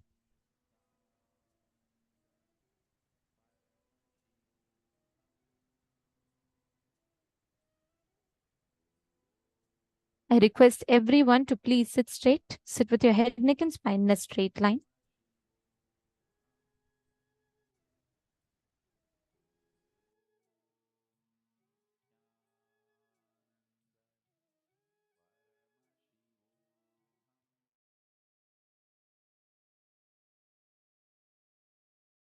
Now we will do this meditation, this technique of Mahadeva in 2 steps. First, let you look into yourself for 5 minutes and try to pen down, not for anybody else's sake, just for your sake. Let not destroy that paper, let nobody see that. Pen down in how many major ways you are uttering the words knowingly you can't be cornered, or knowingly that you can't stand up for it. Let you take few minutes to upset, to burst all the balloons which you are having in your inner space, ugly, dirty, cancerous growths. Touch all of them and poke all of them. Let the pus come out. Then, second step, the technique itself. First step is like washing your clothes. Second step is like ironing it. Second step, visualizing some word, then staying with the feeling of that word, then relaxing even from feeling. Even to do this technique honestly, you need to understand how many ways you associated lies around every word. If you uttered 10 times I love you to somebody without having the honest love, that word has lost its meaning for you. Afterwards, even you try to love somebody, that word will not have meaning or feeling. You have lost the great dimension or the feeling of loving somebody. That very possibility is dead in you. That's the worst thing can happen to you. People come and tell me, I know I should be devoted, I don't know how to bring devotion. Means what? At least 100 times you would have uttered the word devotion. I am devoted, I am devoted, I am devoted, knowingly that you don't have that. Then, mind has lost that very aspect of giving meaning to that word devotion or feeling the experience devotion. You become dry. Do not utter the word knowingly you can't stand behind it. If you utter, you lost that dimension in your life. You are done with it. You are done with it. If you utter the word I love you without loving that person 10 times, you lost the dimension of loving somebody from your life. Every step, the lies which you created has reduced you, has cut your dimensions. It has made you handicapped, psychological handicapped. Physically being handicapped is also not so worst. At least others will know, you will have the sympathy. But psychologically being handicapped is the worst thing. Much more than psychologically being handicapped, it is spiritually being handicapped. If you can remove all these lies which you uttered and created your personality and purify yourself, this is what I call tapas. Flooding yourself with the truth. Whatever can be washed away, let it be washed away now itself. The earlier they are washed away, better for you. Let you know, at least in your inner space, how many buildings you built on lies. How many ways your foundation was a lie. How many dimensions was lie. At least look into yourself, to flood yourself with the truth, to come out as a new being. Now we will enter into the Mahadeva's technique, 2-step. If you have paper and pen, take it. Why I am asking you to write for yourself, otherwise you will not remember. If you don't have paper and pen, at least sit and count so that you will remember how many places, how many spots. Just 5 minutes of looking inside to clean your inner space.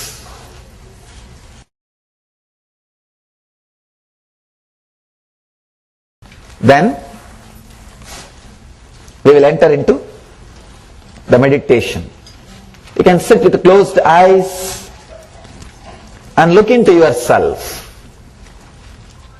Please close your eyes and first search and seek, identify in every step how many places you built yourself with lies, on lies, uttered the words knowingly. You are not that. You are not going to stand for it. You are not fulfilling it. Just close your eyes and look into yourself.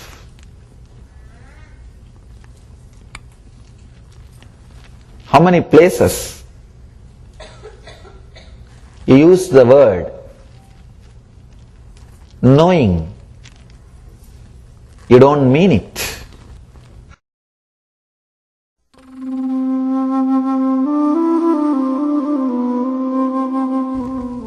It may be painful, it may be little suffering, it's okay, go through. See the truth, at least let you know.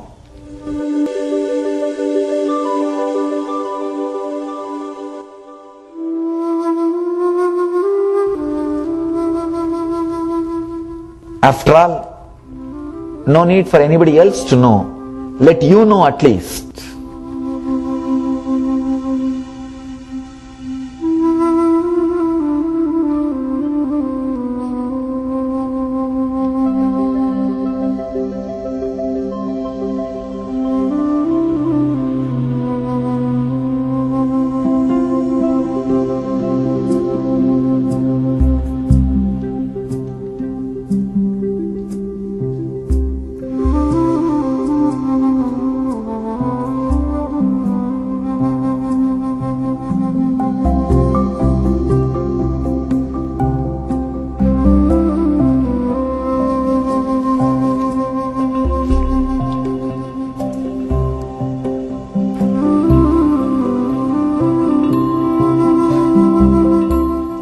Even if it was painful, it is painful. Look, do not avoid just because it is pain. Wonderful chance to look into yourself.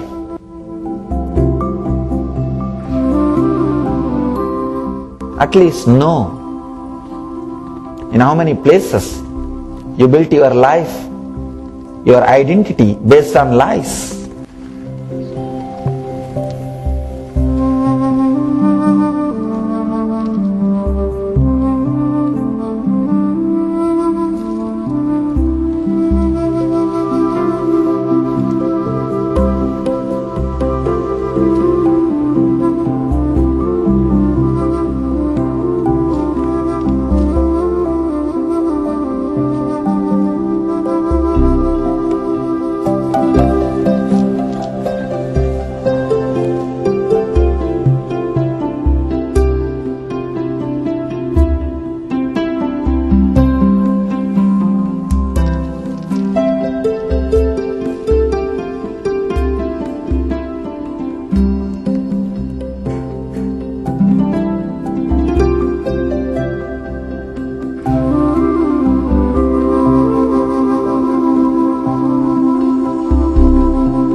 It's a beautiful opportunity for self-analysis, to look into yourself, to do the introspection. Look, don't miss this opportunity.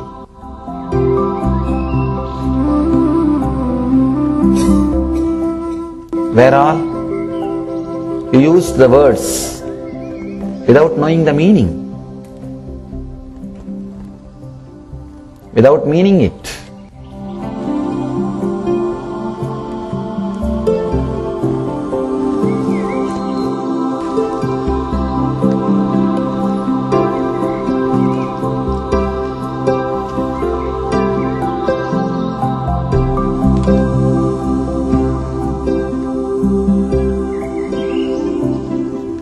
Now we will enter into the technique. Just read what you have written. You can open your eyes.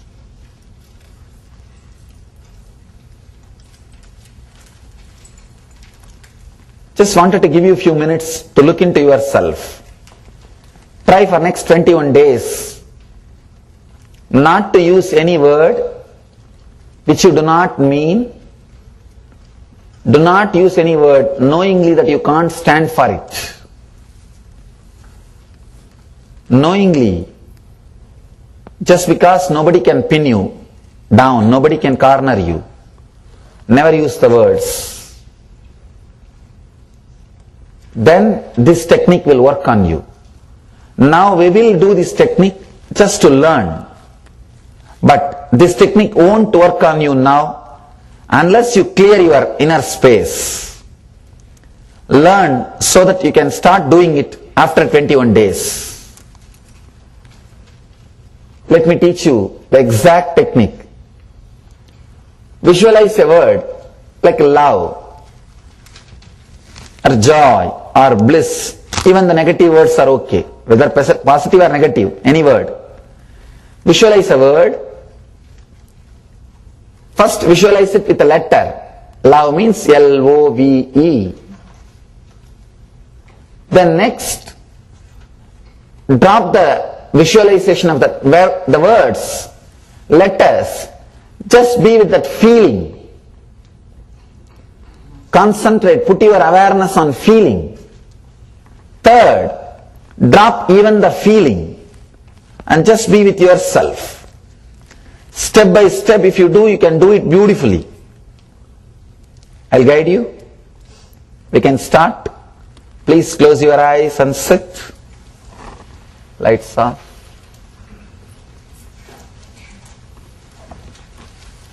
Sit in a very relaxed way.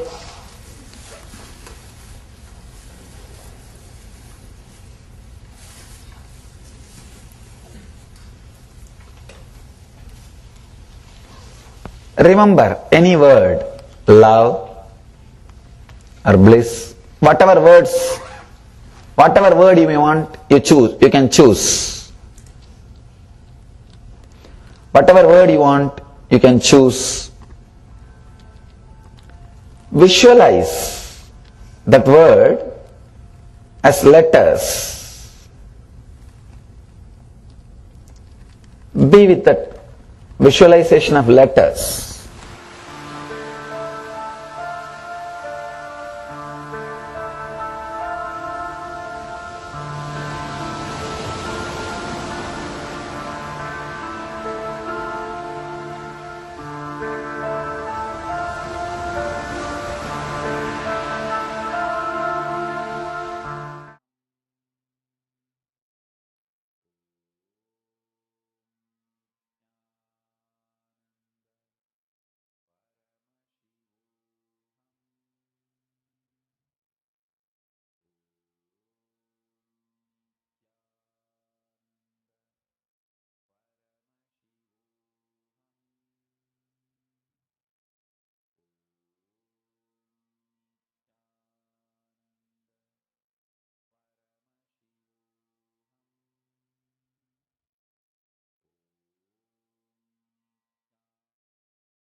Now we will do this meditation, this technique.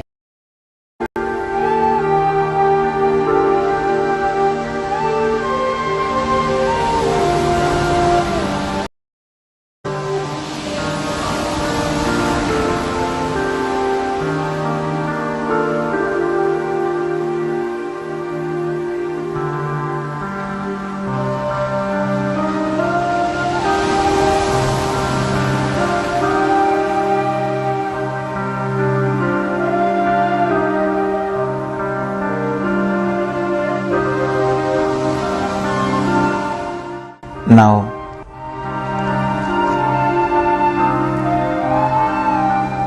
relax from that visualization of the letters. Just feel that as a sound, just as a sound. Repeat that word just as a sound, not as letters, just as sound.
Relax from sound also.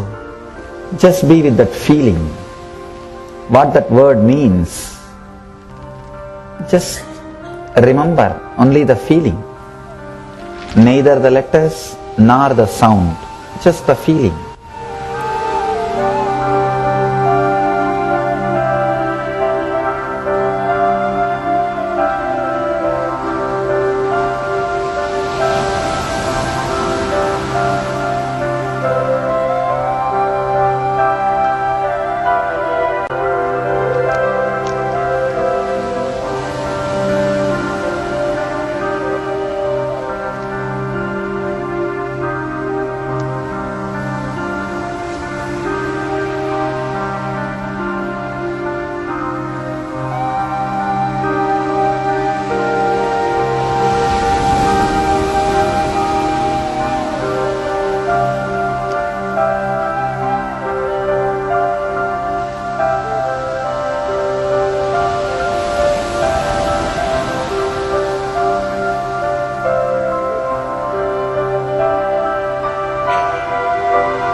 Now relax even from feeling.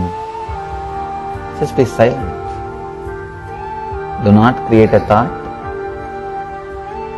of letters or the sound or the feeling.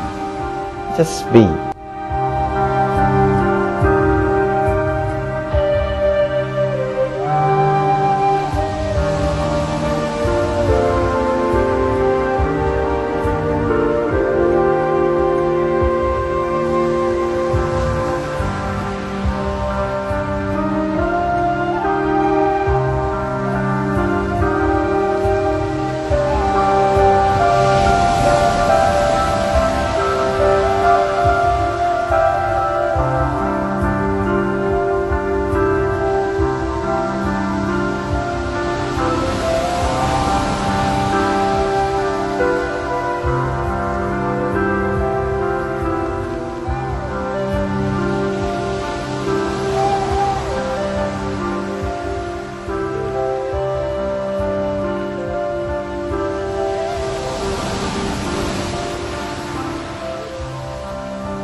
Try this technique after cleaning yourself.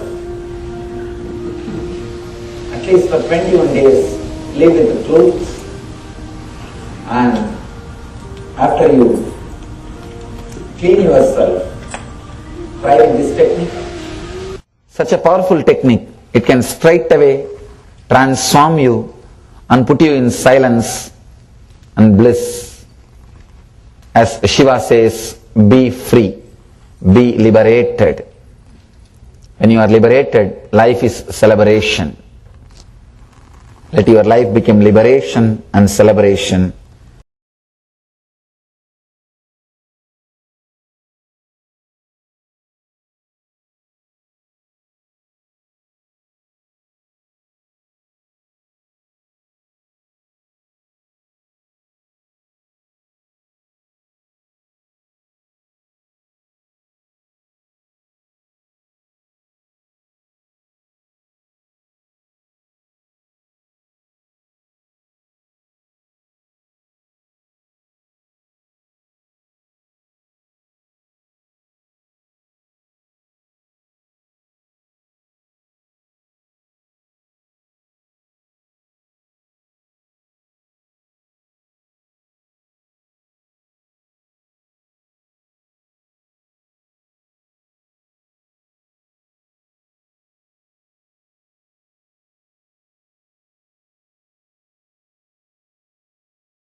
Now, in that beautiful space, this pure, vibrant silence of Dakshinamurti himself, reverberating with that, let it expand. Let it be the pure space into which anything can fill.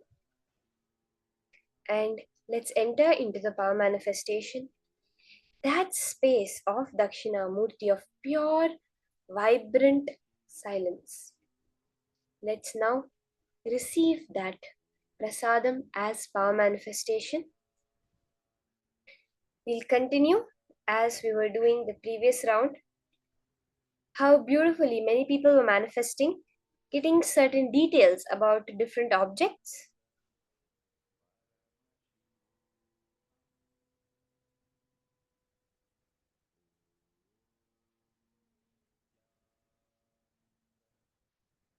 Now, right now you have another object that has been put on screen for you.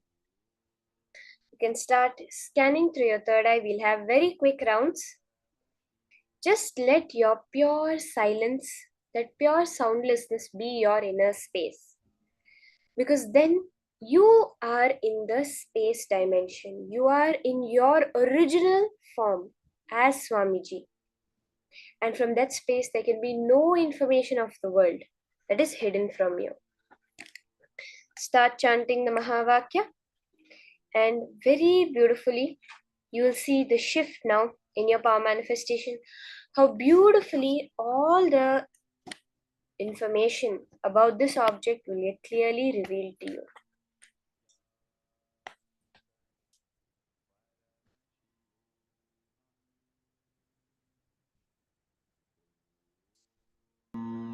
Nithyananda Paramashivoham. Om Nithyananda Paramashivoham. Om Nithyananda Paramashivoham. Om Nithyananda Paramashivoham.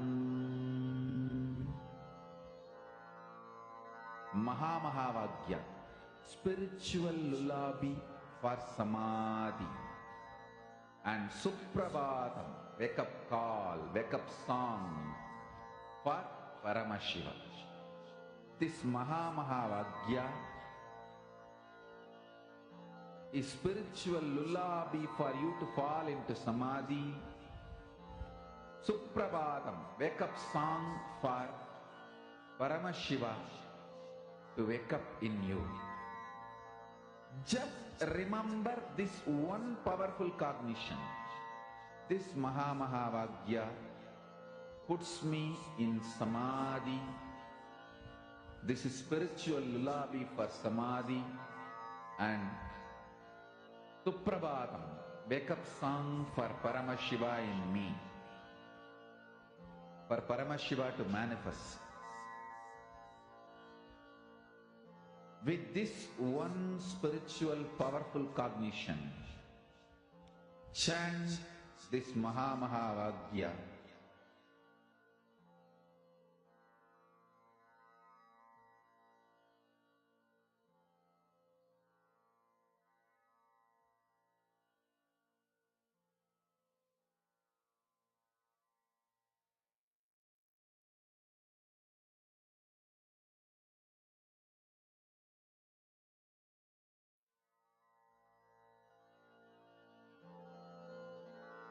Mahavagya, spiritual lullaby for samadhi, and Suprabhatam, wake up call, wake up song for Paramashiva. For Paramashiva to manifest.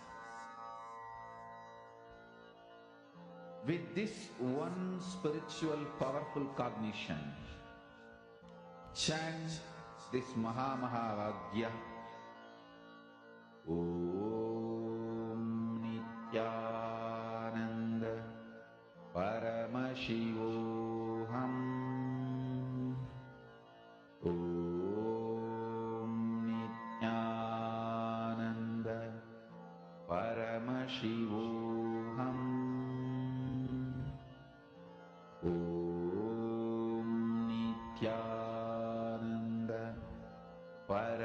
Paramashivoham.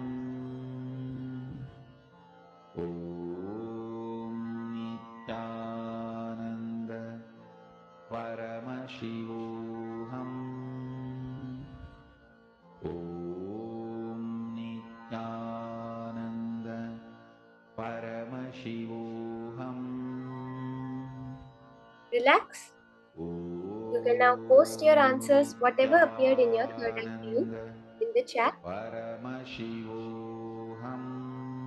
request all the participants, you can now post in the Zoom chat or on the Facebook, whatever you are able to see through your third eye. Okay, Ma Anandasagara saw a stone bull. Interesting. Cannonball of a ship cannon, Ma Hedy Schlack. Sorry, Ma Anandasagara saw a stone ball. Okay.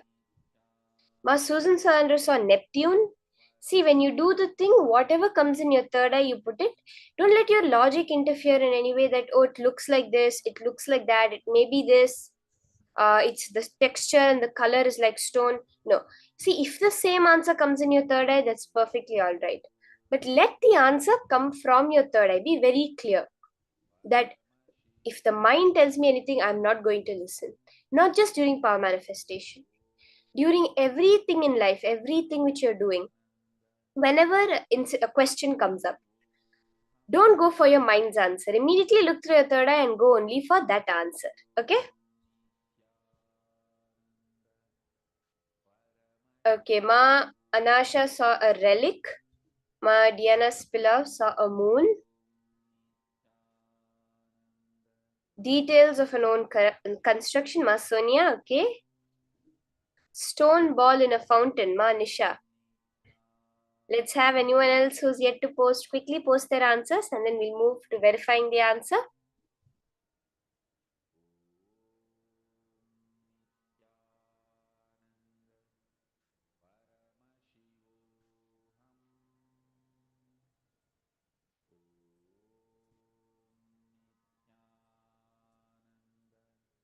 Okay, Ma Gurmeet is seeing a seed.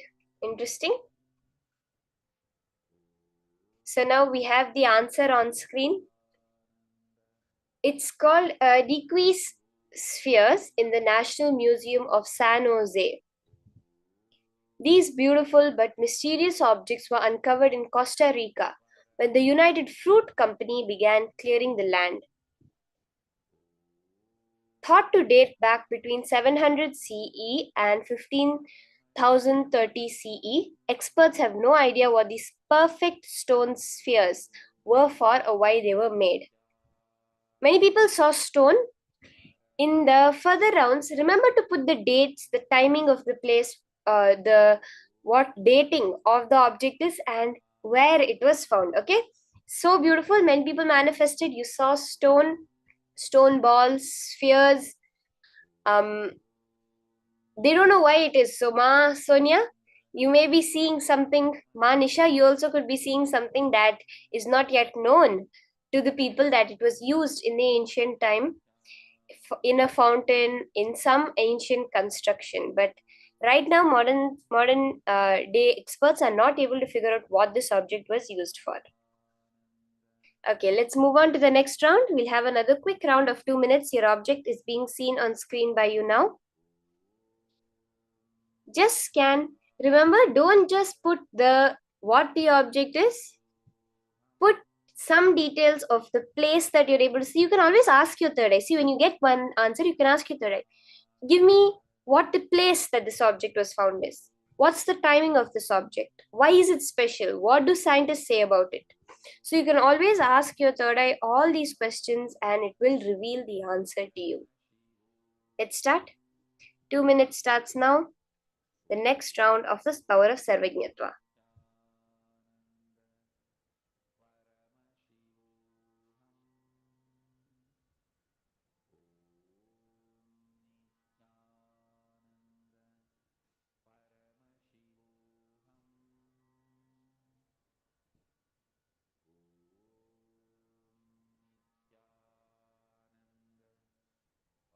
Ma Karine, no issues, ma. If really through your third eye you are able to see Egypt, it's so beautiful. That means you're able to see, ma, understand all of us when we're doing the power manifestation. Never feel like the answers are coming wrong. Celebrate that Paramashiva is showing you. See, never feel the answers are wrong. Whatever Paramashiva shows can never be wrong. Somehow you are not yet, somehow we are not tuning into the right answer. That's all. Somehow we are not able to see how the answer is correct. So just pray to Paramashiva. Paramashiva, please let me go beyond the mind and let me see the truth about how my answer is correct. That's all. Because see, what these artifacts are things that many things that modern sciences do not have any answers for. So very much possible that what you are seeing is the truth about those objects. Like Markarine is saying that she was in Egypt for some reason. You never know. These could have been made in Egypt and then transferred to San Francisco. There are so many things that are possible. So never doubt yourself. Always understand that it is Swamiji's manifestation. Okay, let's start posting. Whatever you are able to see through your third eye, post it in the chat. You do not need time for this power manifestation. Don't feel like there's very little bit time. Even one thought gap is enough for Swamiji to manifest through you. You're just tuning into the vibration of the cosmos that carries all that information and bringing it down to this level and telling it. Okay, I see Ma Anand Sagara. Ancient Hindu or ancient or Egypt or Roman door used in battles to protect a castle from enemies entering. Manasha seeing a meteorite. Okay. I request all the others. Okay. Keep seeing a train. Ma Christine. Interesting.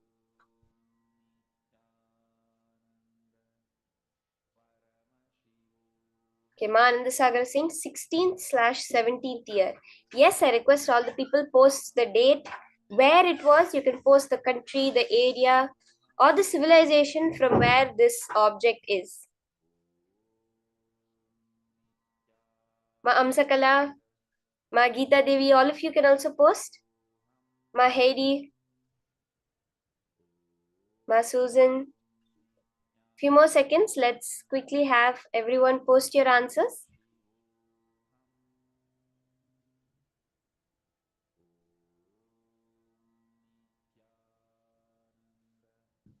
Okay, Ma Diana is saying she saw a rock that attaches to something to make it work. And Ma Nisha saw an amulet. Okay. Amulet. Indian press food related. Interesting, Ma Susan. Whatever comes in your third eye, do not doubt yourself. You never know what it is that Paramashiva is trying to tell you, is showing you. Mexico, Ma Anasha. Don't use your logic. See, don't try to look at it and tell what it may be. Like, oh, it looks like a stone, it has something black on it, so it might be attached to something else. Don't follow any logical thought trend. That's why when we do the power manifestation, we do the pure unclutching space, because you're only in the present moment will the information come to you. What your logic tells you is 0.0001% of the truth. Even if you're able to see it as a stone, the complete details of it will surely appear when you ask your third eye. Just use your third eye. Ma Shanshan's house or stone steps. Okay. Let's now verify your answer. Okay, Ma Heidi Schlack has also posted characters not deciphered found in Mexico. Mamsaka it's a rock with some olden language letters having some details. Okay, some people have seen inscriptions, door, mechanical, food related. Let's now verify our answer.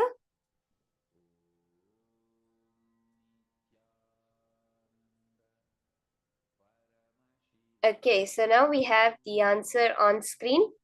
Ma Virupaksha said it's an ancient written stone, and Ma Aina Kshamit is saying Kshatriya warrior technology. This inscription on basalt rock 250 BC. Okay, inscription Ma Amsakala, Ma Hedi, you both got it. Carries the edicts of Emperor Ashoka, who ruled one of the largest empires in ancient India, including most of modern India, Pakistan, and Bangladesh. Ma'ayana, Kshatriya, war, technology. Kshatriya is exactly right. Ashoka was believed to have renounced war and violence in favor of a more peaceful path. He spread his philosophy through inscriptions which were put up across the Mauryan Empire. The above fragment is from the ancient port of Sopara near Mumbai. So this is in India. It is an ancient stone that was there by Emperor Ashoka, who, if you studied in India, you would have definitely heard his name before. This is an inscription of his edicts that he used to rule his kingdom.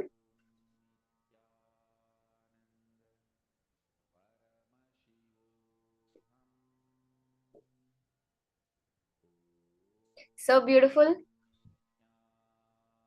Ma Virupaksha, Ma Ayana, actually you got it very close actually because you saw Kshatriya, very clearly you saw Kshatriya. And he was a Kshatriya of the Mauryan Empire, Ashoka, was his name. And so many people have manifested. Let's move on to the next round. We'll have another artifact, the final round. So beautiful. Let's all celebrate. When you have manifested, when you have seen, that means Paramashiva has manifested. See, whatever it is you saw through your third eye, Paramashiva has shown that to you. Means what? He is manifesting. It's not a joke to be able to get the word Kshatriya. Maayana, you had no idea, but the word Kshatriya, being able to very clearly see even the Sanskrit word, it's not at all a joke. So awesome, so awesome. Celebrate your manifestation. Next round, you're going to get it completely right. Okay? All of you, in this next round, you're going to get the details of the object perfectly. Again, remember, don't go into the logical side of it. Hold it to your third eye and let you tell only what your third eye is telling you about this object. Your eyes are telling you it's a stone, that's okay. But only scan what your third eye is telling you. Okay, we have the next object on screen now. Scan and describe through your third eye the details of what is on your screen now.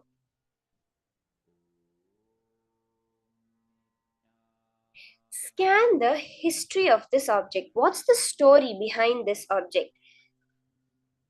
So in this round, we're going to do it a little more detailed.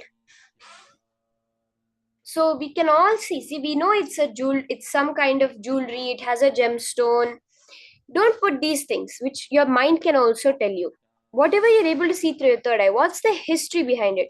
What is it used for? Where was it found? What timings was it created in this form that it is now? All these small details we're going to scan, okay? So we all know, we can see, our mind also can tell us that it's a gemstone. See, I'm not telling you that you're using the mind, but when the third eye tells you something that you can understand, your mind also knows, you don't believe the manifestation happening. You're not able to say, no, it might have been my logic, it's not my manifestation. So because of that, in this round, don't post things like jewelry, gem, scan where it was made, why it was made, its whole history in detail, all the hands it passed through, all the places it went, what are the different happenings associated with this object, okay? Let's start. 2 minutes. Chant the Mahavakya. Sit with your head, neck, and spine in a straight line. Connect to Swamiji and let the manifestation happen.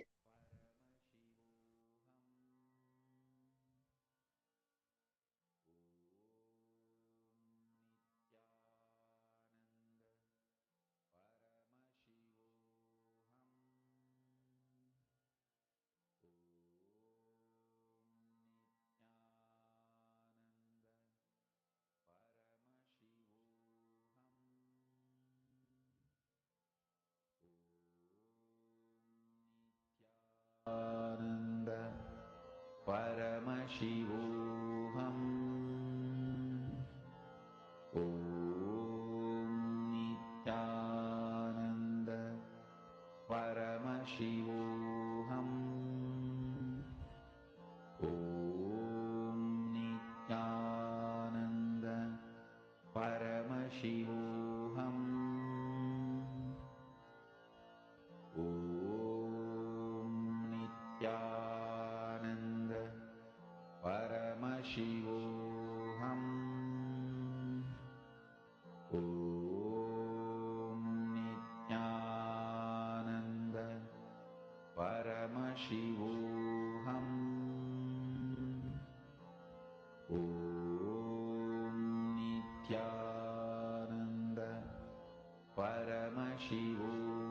Ma Dahana, very beautiful. Go into more details, the timing, and you're seeing it's possibly from Rajasthan, from an emperor's clothing.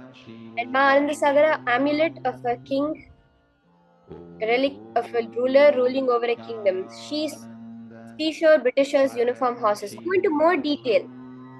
Scan dates, scan the whole history. Literally, you're going to write a blog about this object through your third eye. Let's make it 30 to 50 word blog about this object. Let's make it a 20 to 30 word blog you're going to write about this object through your third eye. Okay? At least 20 to 30 words you have to write. Scan through your third eye and see in as much detail as is appearing.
Okay, let's finish posting up in the chat whatever you are able to see.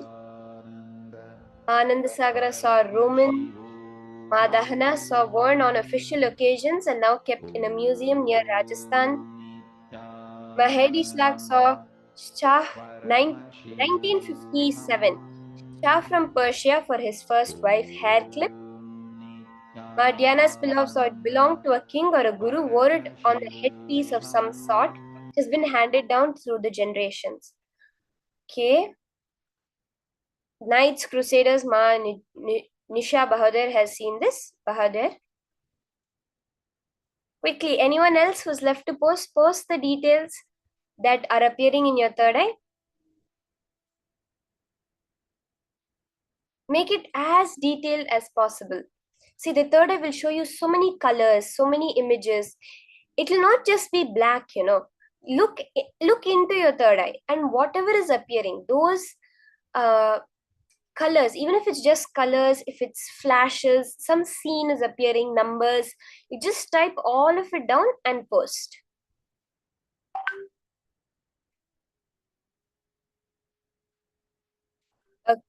Okay, Ma Susan Salander has said, worn by Mughal king, coat of arms. Okay, let's now verify the answers.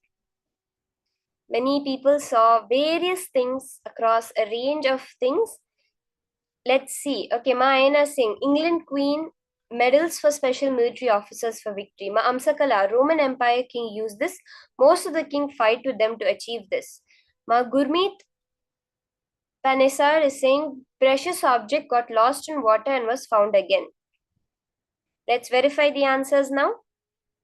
Let us see what the history, the detail of this particular beautiful object that was just the beautiful artifact that was just projected. Let's see the history and details of it.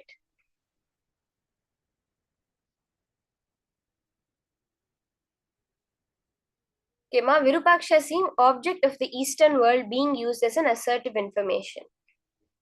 Let's verify the answers now.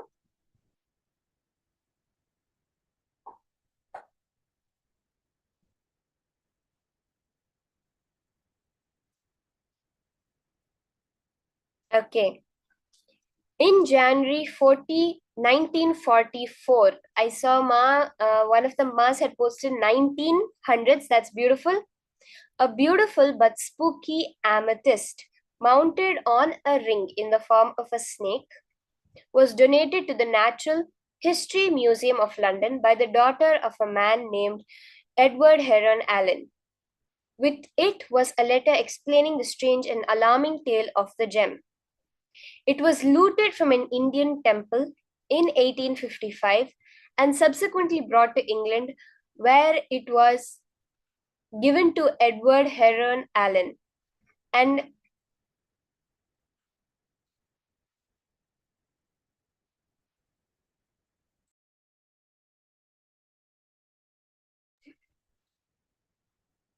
Edward Heron Allen allegedly wreaked havoc for decades. When Heron Allen passed the amethyst on to various friends, they each reportedly experienced tragedies, including a trail of suicides, apparitions, disasters, and failed careers. When the gemstone came back to him, Heron Allen wrote the letter and sealed it into a bank vault. It remained there until after his death, when his daughter donated it to the museum. So this was donated in 1944, and it was looted from an Indian temple. See, what this is saying, see, a lot of people have seen object of the Eastern world. Ma Virupaksha saw it very beautifully. Object of the Eastern world. Yes, Ma, this was originally in an Indian temple. This is the power of our deity. See, it's not that the deities have cursed someone when it was stolen from the temple, that the gods got, that Paramashiva got angry and did something to them. No, it is the karma that comes back, the effect of what happens to the people who loot the offerings of the deities. When something has been offered with a certain, that is what is the economic chastity of Hinduism. When something is offered for a certain purpose, it remains for that purpose only. It does not change. So when the devotees have offered it to that deity, to that devata, when these nobody can handle that energy. It's infused with the energy of the temple for so long, and only the deity has that. Like we say, Paramashiva, right? He drank the poison, and when he drank the poison, it remained in his throat. Swamiji beautifully says that same poison is nectar also. It is the word pashana which we have is poison and is medicine. In the right person's hand, it becomes a healing, deep healing medicine, like a knife in a surgeon's hand. And when it's in the hands of the wrong person, that same energy, that same poison becomes a death agent, like a knife in a murderer's hand. The same way, that energy of the temple, of the bhakti, the devotion of the devotees, can be held as a positive radiation by the deities. But when it goes into the hands of the people with the wrong mindset, with the violent mindset, it will express that energy, but it will happen in a very violent way. That is what is we can understand as the science behind the whole thing that was happening. Like this, there are so many instances of various jewelry, various gemstones being stolen from the different temples across Bharat, across the Akhanda Bharata that was there. And we even know probably the very famous story of the Kohinoor diamond, which was stolen from Bhadrakali at Warangal. And no man, why is it on the queen's crown and not on the king's crown? Because no man can handle the energy of it. And its power is so much that if you see all the queens of England that have had the had it in their crown have lived such long lives. So, but it was stolen from Ma Bhadrakali in Warangal. Various temple jewels, temple treasures was stolen and taken off during the whole loot and invasion of India. Next, the next beautiful session that we're going to be entering into is Guru, the Ananda Spurana of Paramashiva. Let's now hear the deep truths about this from Swamiji.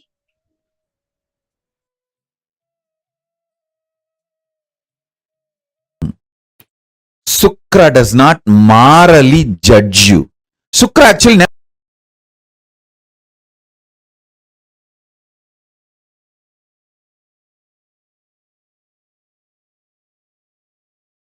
Guru's Brihaspati, Deva Guru dimension gives you all the right things you ask.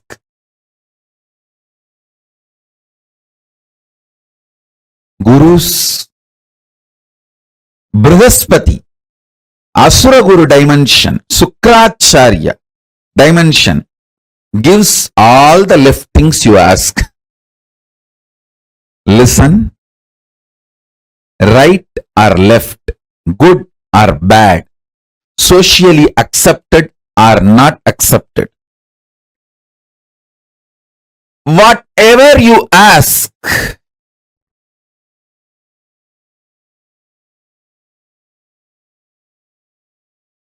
Sukra blesses. Don't take these words lightly. Sukra really manifested yesterday. It is actually lottery. You see, Sukra manifests like a lottery. He is not logical. He is like a lottery, literally lottery.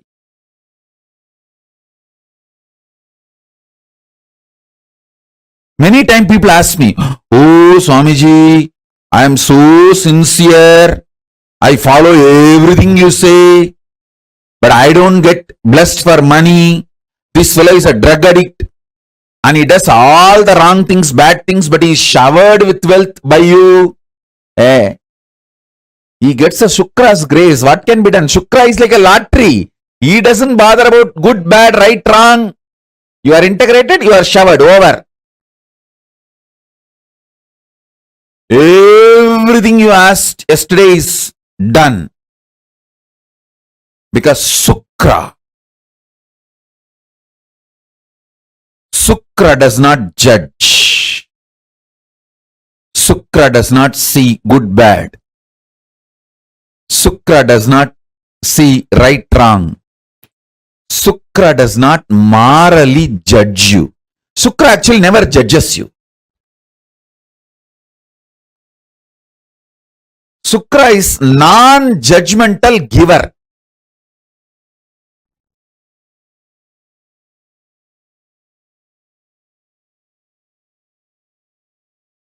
If you go to Brihaspati saying that you are addicted to alcohol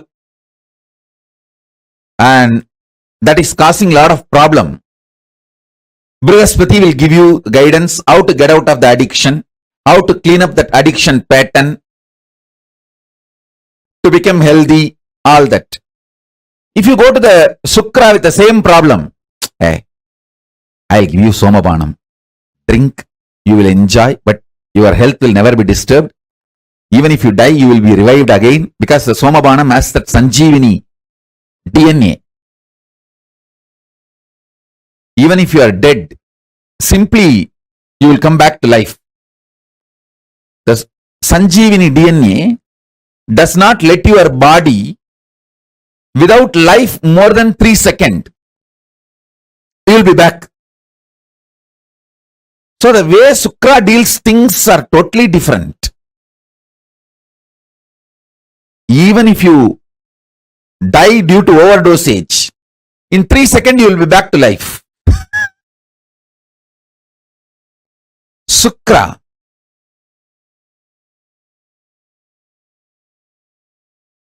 is pure giver. Understand?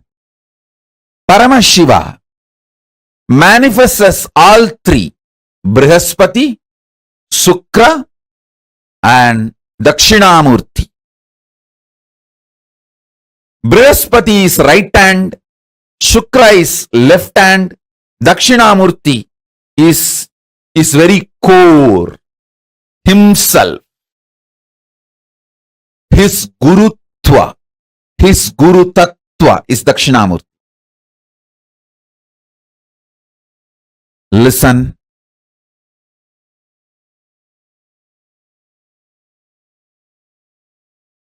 Don't take Shukra lightly. Shukra is too powerful.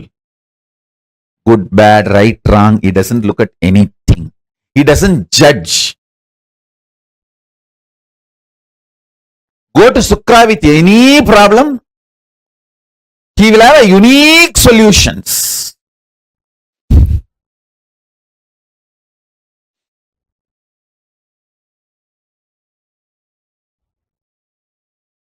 Brihaspati, he sails the socially accepted path, which is for the devatas, like organized living. Shukra is like a path breaker. He always finds path by breaking paths.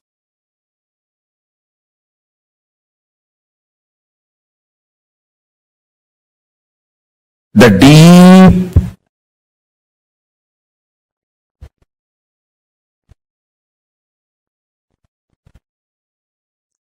Ananda Spurana of Paramashiva means his ecstatic inhaling and exhaling,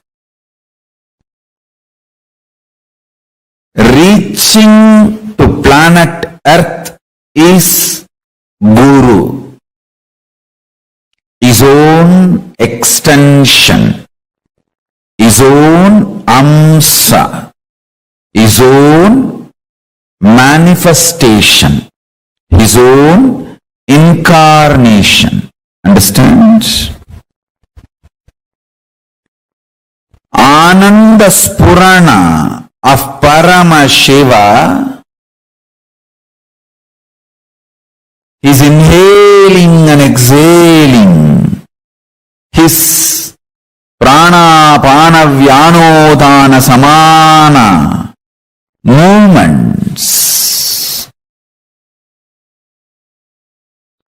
His breathing space reaching out to the whole humanity is Guru, is his incarnation happening on planet Earth.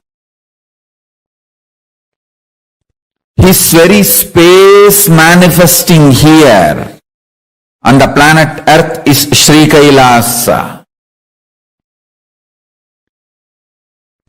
The way he wants to grace the planet Earth, humanity, each one of your life, he demonstrates his compassion by happening as Guru, manifesting himself as incarnation and entering your life.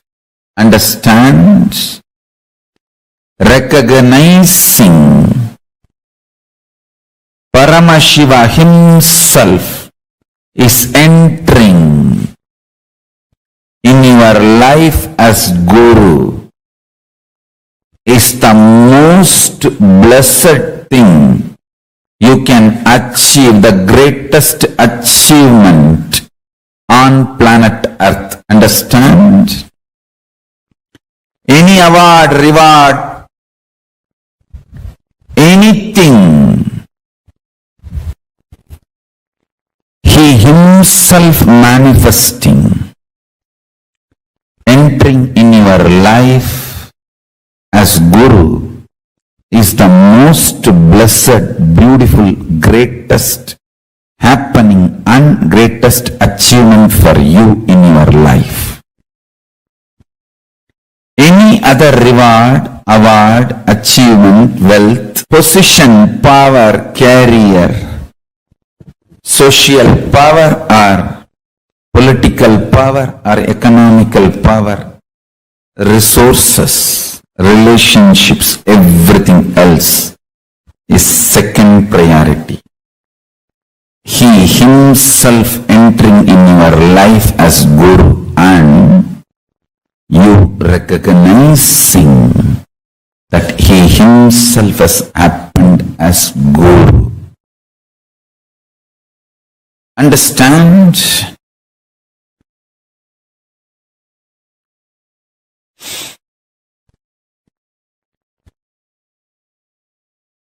Power, enlightenment, knowledge,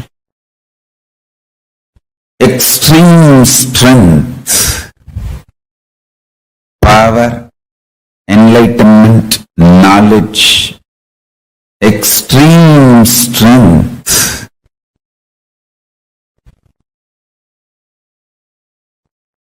All these great happenings,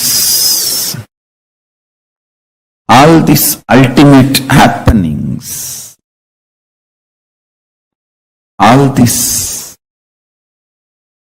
beautiful happenings, knowledge, enlightenment, power, all these auspicious, great, beautiful things happening is the side effect of his breathing space manifesting in planet Earth. Understand? He himself breathing is Ananda Spurana.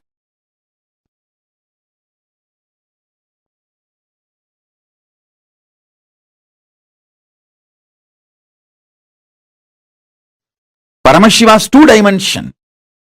Devaguru Brihaspati, Asura Guru Shukracharya. For example, if you try to get a second wife, second girl, keep without the knowledge of the first girl by secretly hiding, Brihaspati will not help for all that. He will say, no, no, no, no. But if you go to Shukracharya, he will say, all right, okay, don't worry, I'll do what need to be done. Go. And he will even give you some tips. I'll take care. The Brihaspati is very socially polite relationship. Shukracharya, only integrity. If you are integrated to him, that's all. The social norms, rules, regulations, being organized, all that does not matter. If you go to Brihaspati, he will bless you for the wealth for which you need to work through the society, social form and achieve. But Shukracharya will simply give lottery. Everything I say, if you understand, you will understand the whole astrology. When you have the Brihaspati Guru Dasa, how the life goes, when Shukra is in your, is gracing you, how the life goes, you can see very clearly. With Shukra, if you are just integrated to him, that's all. He will do anything you want. He'll say, all right, come on. You just go and tell him, I'm planning for a third girl. He will just look this side and that side. Hey, come in the evening when I am alone. I'll tell you what to do. Go. Now too many people are around. Go. If you go to Brihaspati, hey, I'll inform your mother and wife. Go. So Brihaspati is more socially accepted relationship. And Shukra is I'll take care. Go. Be integrated. That's all. Go. If you maintain the integrity with Shukra, that's enough. He will grant you everything you want. And it's like he doesn't judge. Of course, Cosmos needs all types of people and all types. That is why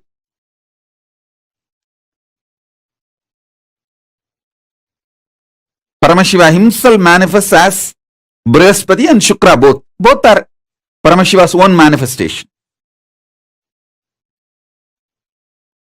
It's not that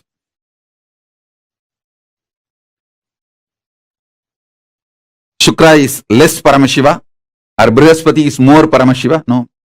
Brihaspati is more for the people who are organized, socially polite. Shukra is more for the people who are very raw. And that is the way people are. And he accepts everyone. And he will even give Sanjeevani Vidya. Even for the playboys, he will give Sanjeevani Vidya and how to make Somarasa, all this knowledge. If you are just integrated to him, that's enough.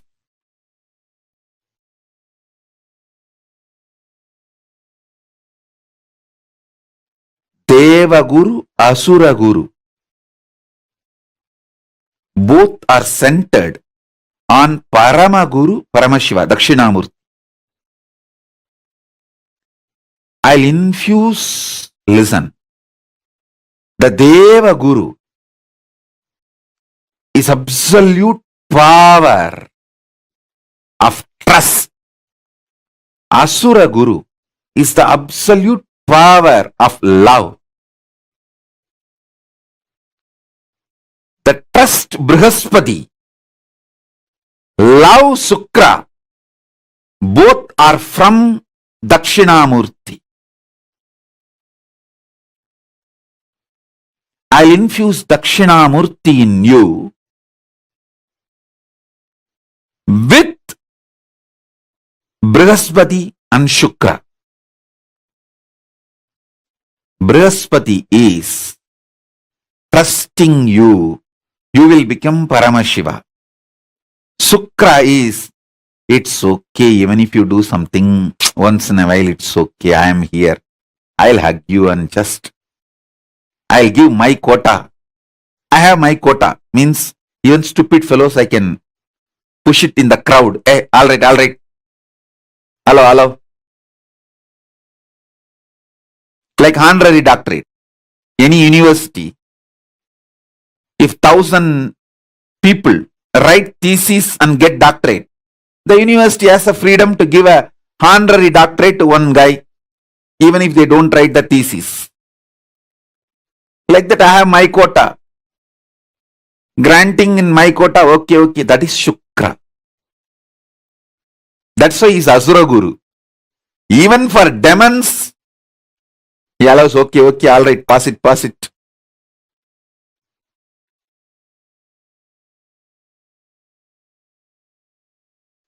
Shukra.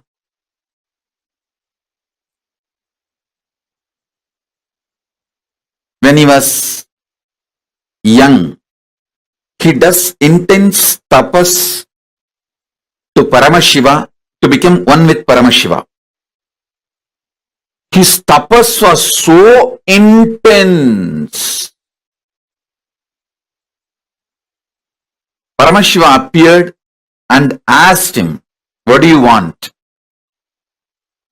I want to become one with you, not only spiritually, conscious wise. Whatever I carry, even this body should become one with you. Paramashiva said, what to do? He just swallowed him. He gave the boon, Paramashiva gave the boon and just swallowed him. Shukra went inside and started doing tapas inside happily. Inside the stomach of Paramashiva is the best place to live. He just lives inside Paramashiva's stomach blissfully. Not only achieves oneness with Paramashiva, his whole biomemory, everything becomes so powerful, empowered, he becomes literally Paramashiva. And then Paramashiva tells him, hey, you become literally so much me. It is time when I am expanding and making this universe, you carry my energy and bless people. Listen carefully. In India, we have temples for each of these planets. All of you should know, in Sun Temple, the statue of Sun, deity of Sun will be there. As per Agama, how the sun looks, that deity will be there. In the Brihaspati temple, the Brihaspati will be there. In Shani temple, the Shani will be there. In Shukra temple, only Shiva deity is worshipped as Shukra. Shukra has no separate deity. Kanjanur is the temple which is under Madurai. The Kanjanur temple is under Madurai. That is the Shukra Sthalam. There, the Shukran deity, there is no separate deity for Shukra. Paramashiva will be hugging Parvati in union and he is manifesting the universe. That form is Shukra. Then understand the power of Shukra. And Paramashiva says,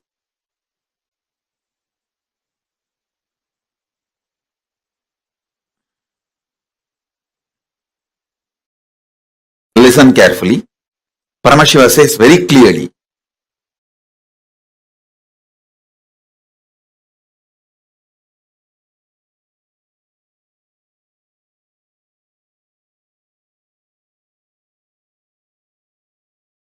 listen, these words are too important. He says, when I decide to expand,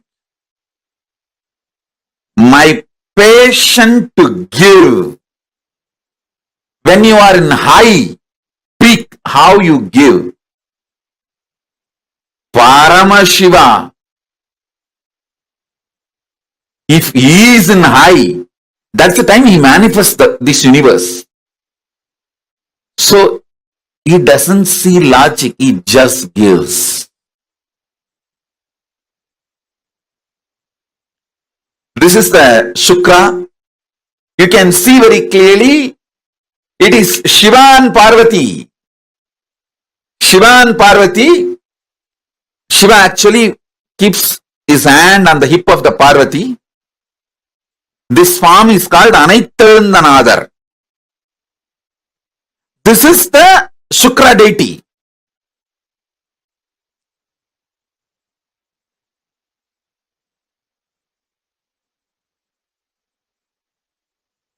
Paramashiva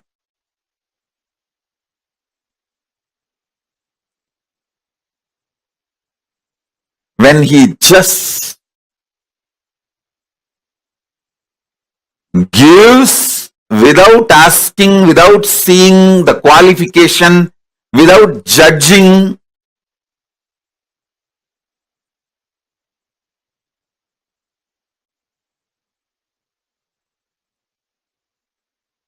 that energy of Paramashiva is Shukra. Shukla means in Sanskrit semen. Paramashiva's semen, energy, it's not just a liquid, it's a life energy. Paramashiva's life energy is Shukra. He tells Shukra from inside his body, come on, you come out and represent me. My passionate giving. You represent my passionate giving. See, Paramashiva's ferociousness is represented by the Kalabhairava. Paramashiva's knowledge is represented by Dakshinamurti. Paramashiva's ecstatic cosmic dance is represented by Nataraja. So Paramashiva's various energies are represented by various forms. his Shukla, the semen energy, which creates this universe, is represented by Shukra. So through the Paramashiva's Shukra comes out and plays the same role as Paramashiva. Listen. In the beginning, when Shukra came out, he was not Guru of demons. He just started giving everything to everyone without judging. Brihaspati, on the other hand, Brihaspati is the another Guru in the Navagraha. Navagraha, there are only two Gurus, Brihaspati and Shukra. Brihaspati is very strict, very integrated, very perfect. He was giving only for gods, very organized people, integrated people. So all the people he refused, whom he will not initiate, he will not give boons, he will not give the powers, all of them went to Shukracharya. All those who are rejected by Brihaspati went to Shukracharya. Naturally, the demons were the larger number who went to Shukracharya. So Shukracharya came to be known as Guru of the demons. Otherwise, Indra many times went to Shukracharya and got blessed.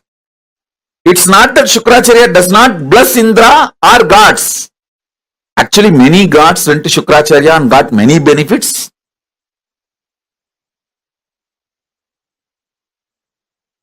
Even Skanda said to be received some boons and weapons from Shukracharya.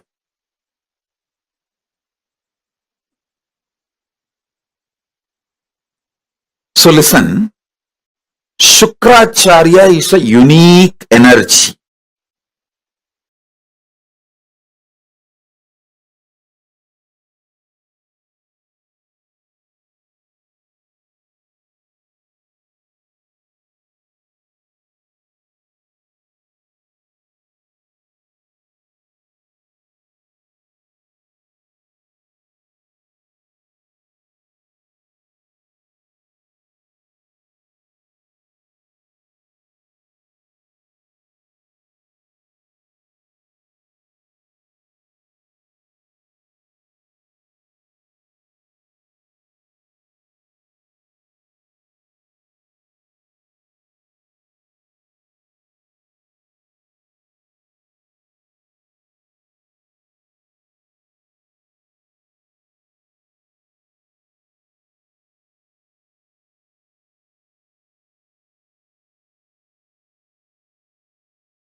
Guru, Ananda Spurana of Paramash.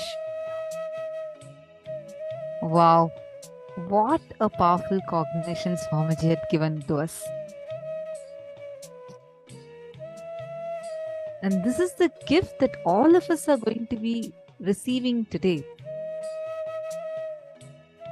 The darshan of Bhagavan Shukracharya. How many of you feel like this is a jackpot that we all have gotten?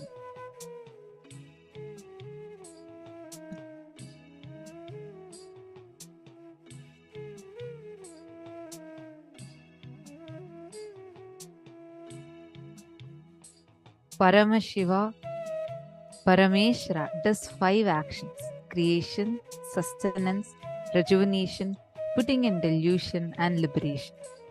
First, for creation, he does it by sitting in Brahmaloka as Brahma and manifests and creates. Second, maintenance, sustenance. He does it by lying down in Paramapada as Parandama. And rejuvenation, he does it as Maharudra, fourth, in Kailasa,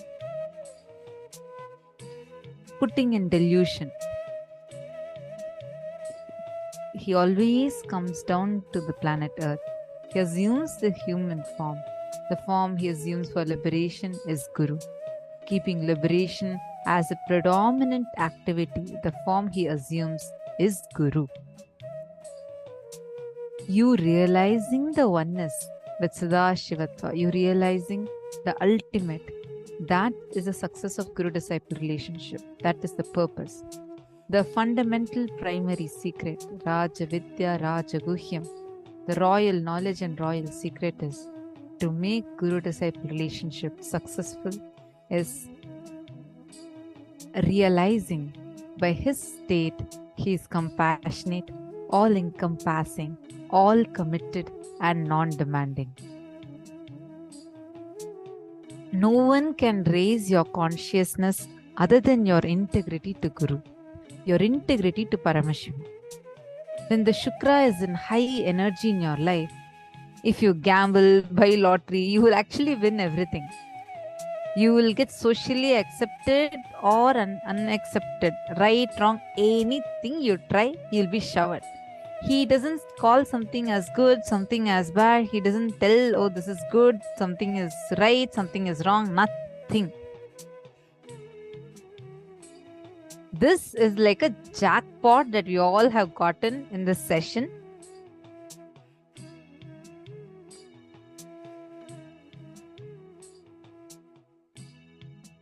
Bhagavan Shukracharya, oh my God, seriously, what did we all actually do to, deserve this? Like, so much Bhagavan is showering us today, where we all can experience this powerful manifestation of Shukracharya, Brihaspati, and Dakshinamurti.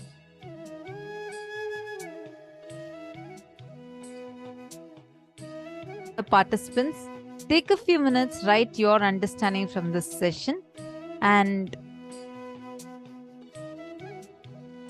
you can make a list, you can shortlist what all you want as boons. Just make a short list. During the session darshan, actually you will be given time to post the boons that you want.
beautifully revealed, right?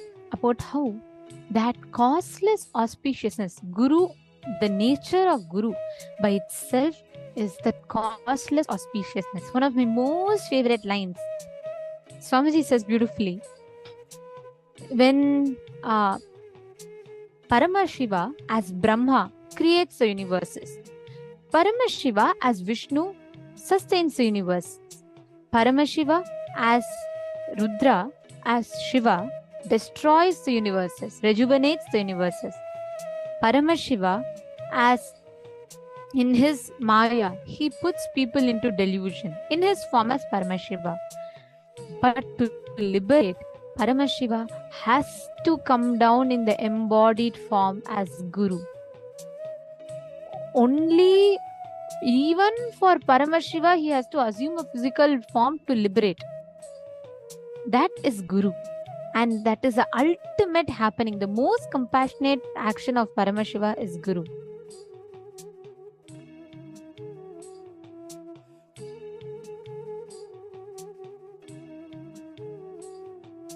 And every one of you that are sitting here right now, please understand, this is the most, if you have Guru in your life, that is literally the best happening for us. Because Paramashiva, in his embodied form as Guru, he takes care continuously to give humanity, to gift us all liberation. Right? Now, every one of you that are sitting here, the Ananda Spurana of Paramashiva is Guru. Now, every one of us here, today during the darshan, like Swamiji said, Shukra Kota, Shukracharya is the form of Paramashiva.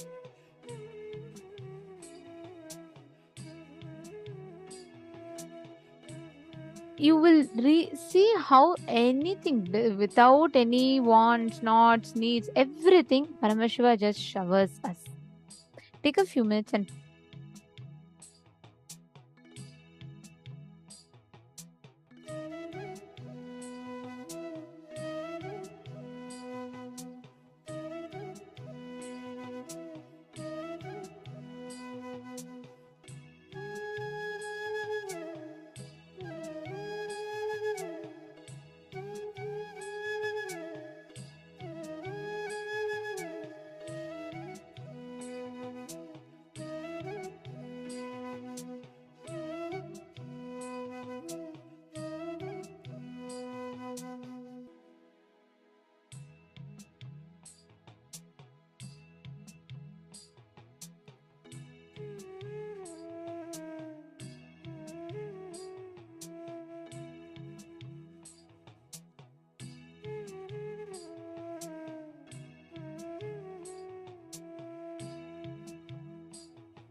Now, in this same space, let us all enter into the power manifestation.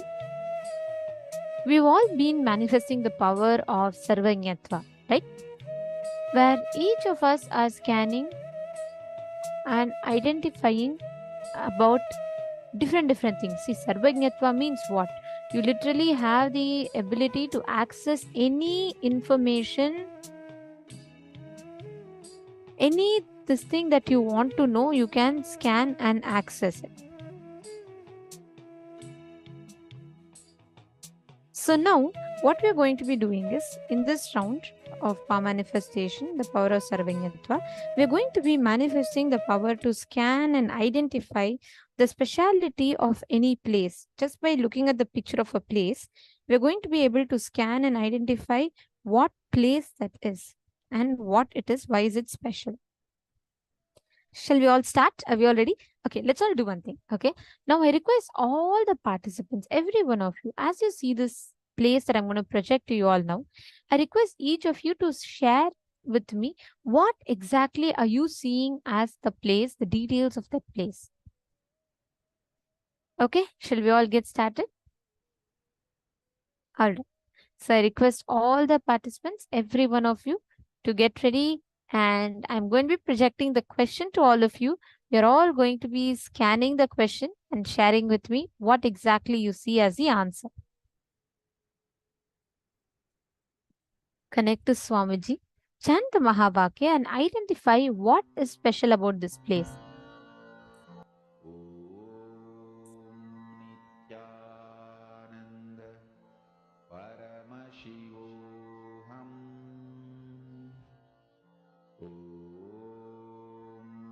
Nithyananda Paramashivoham.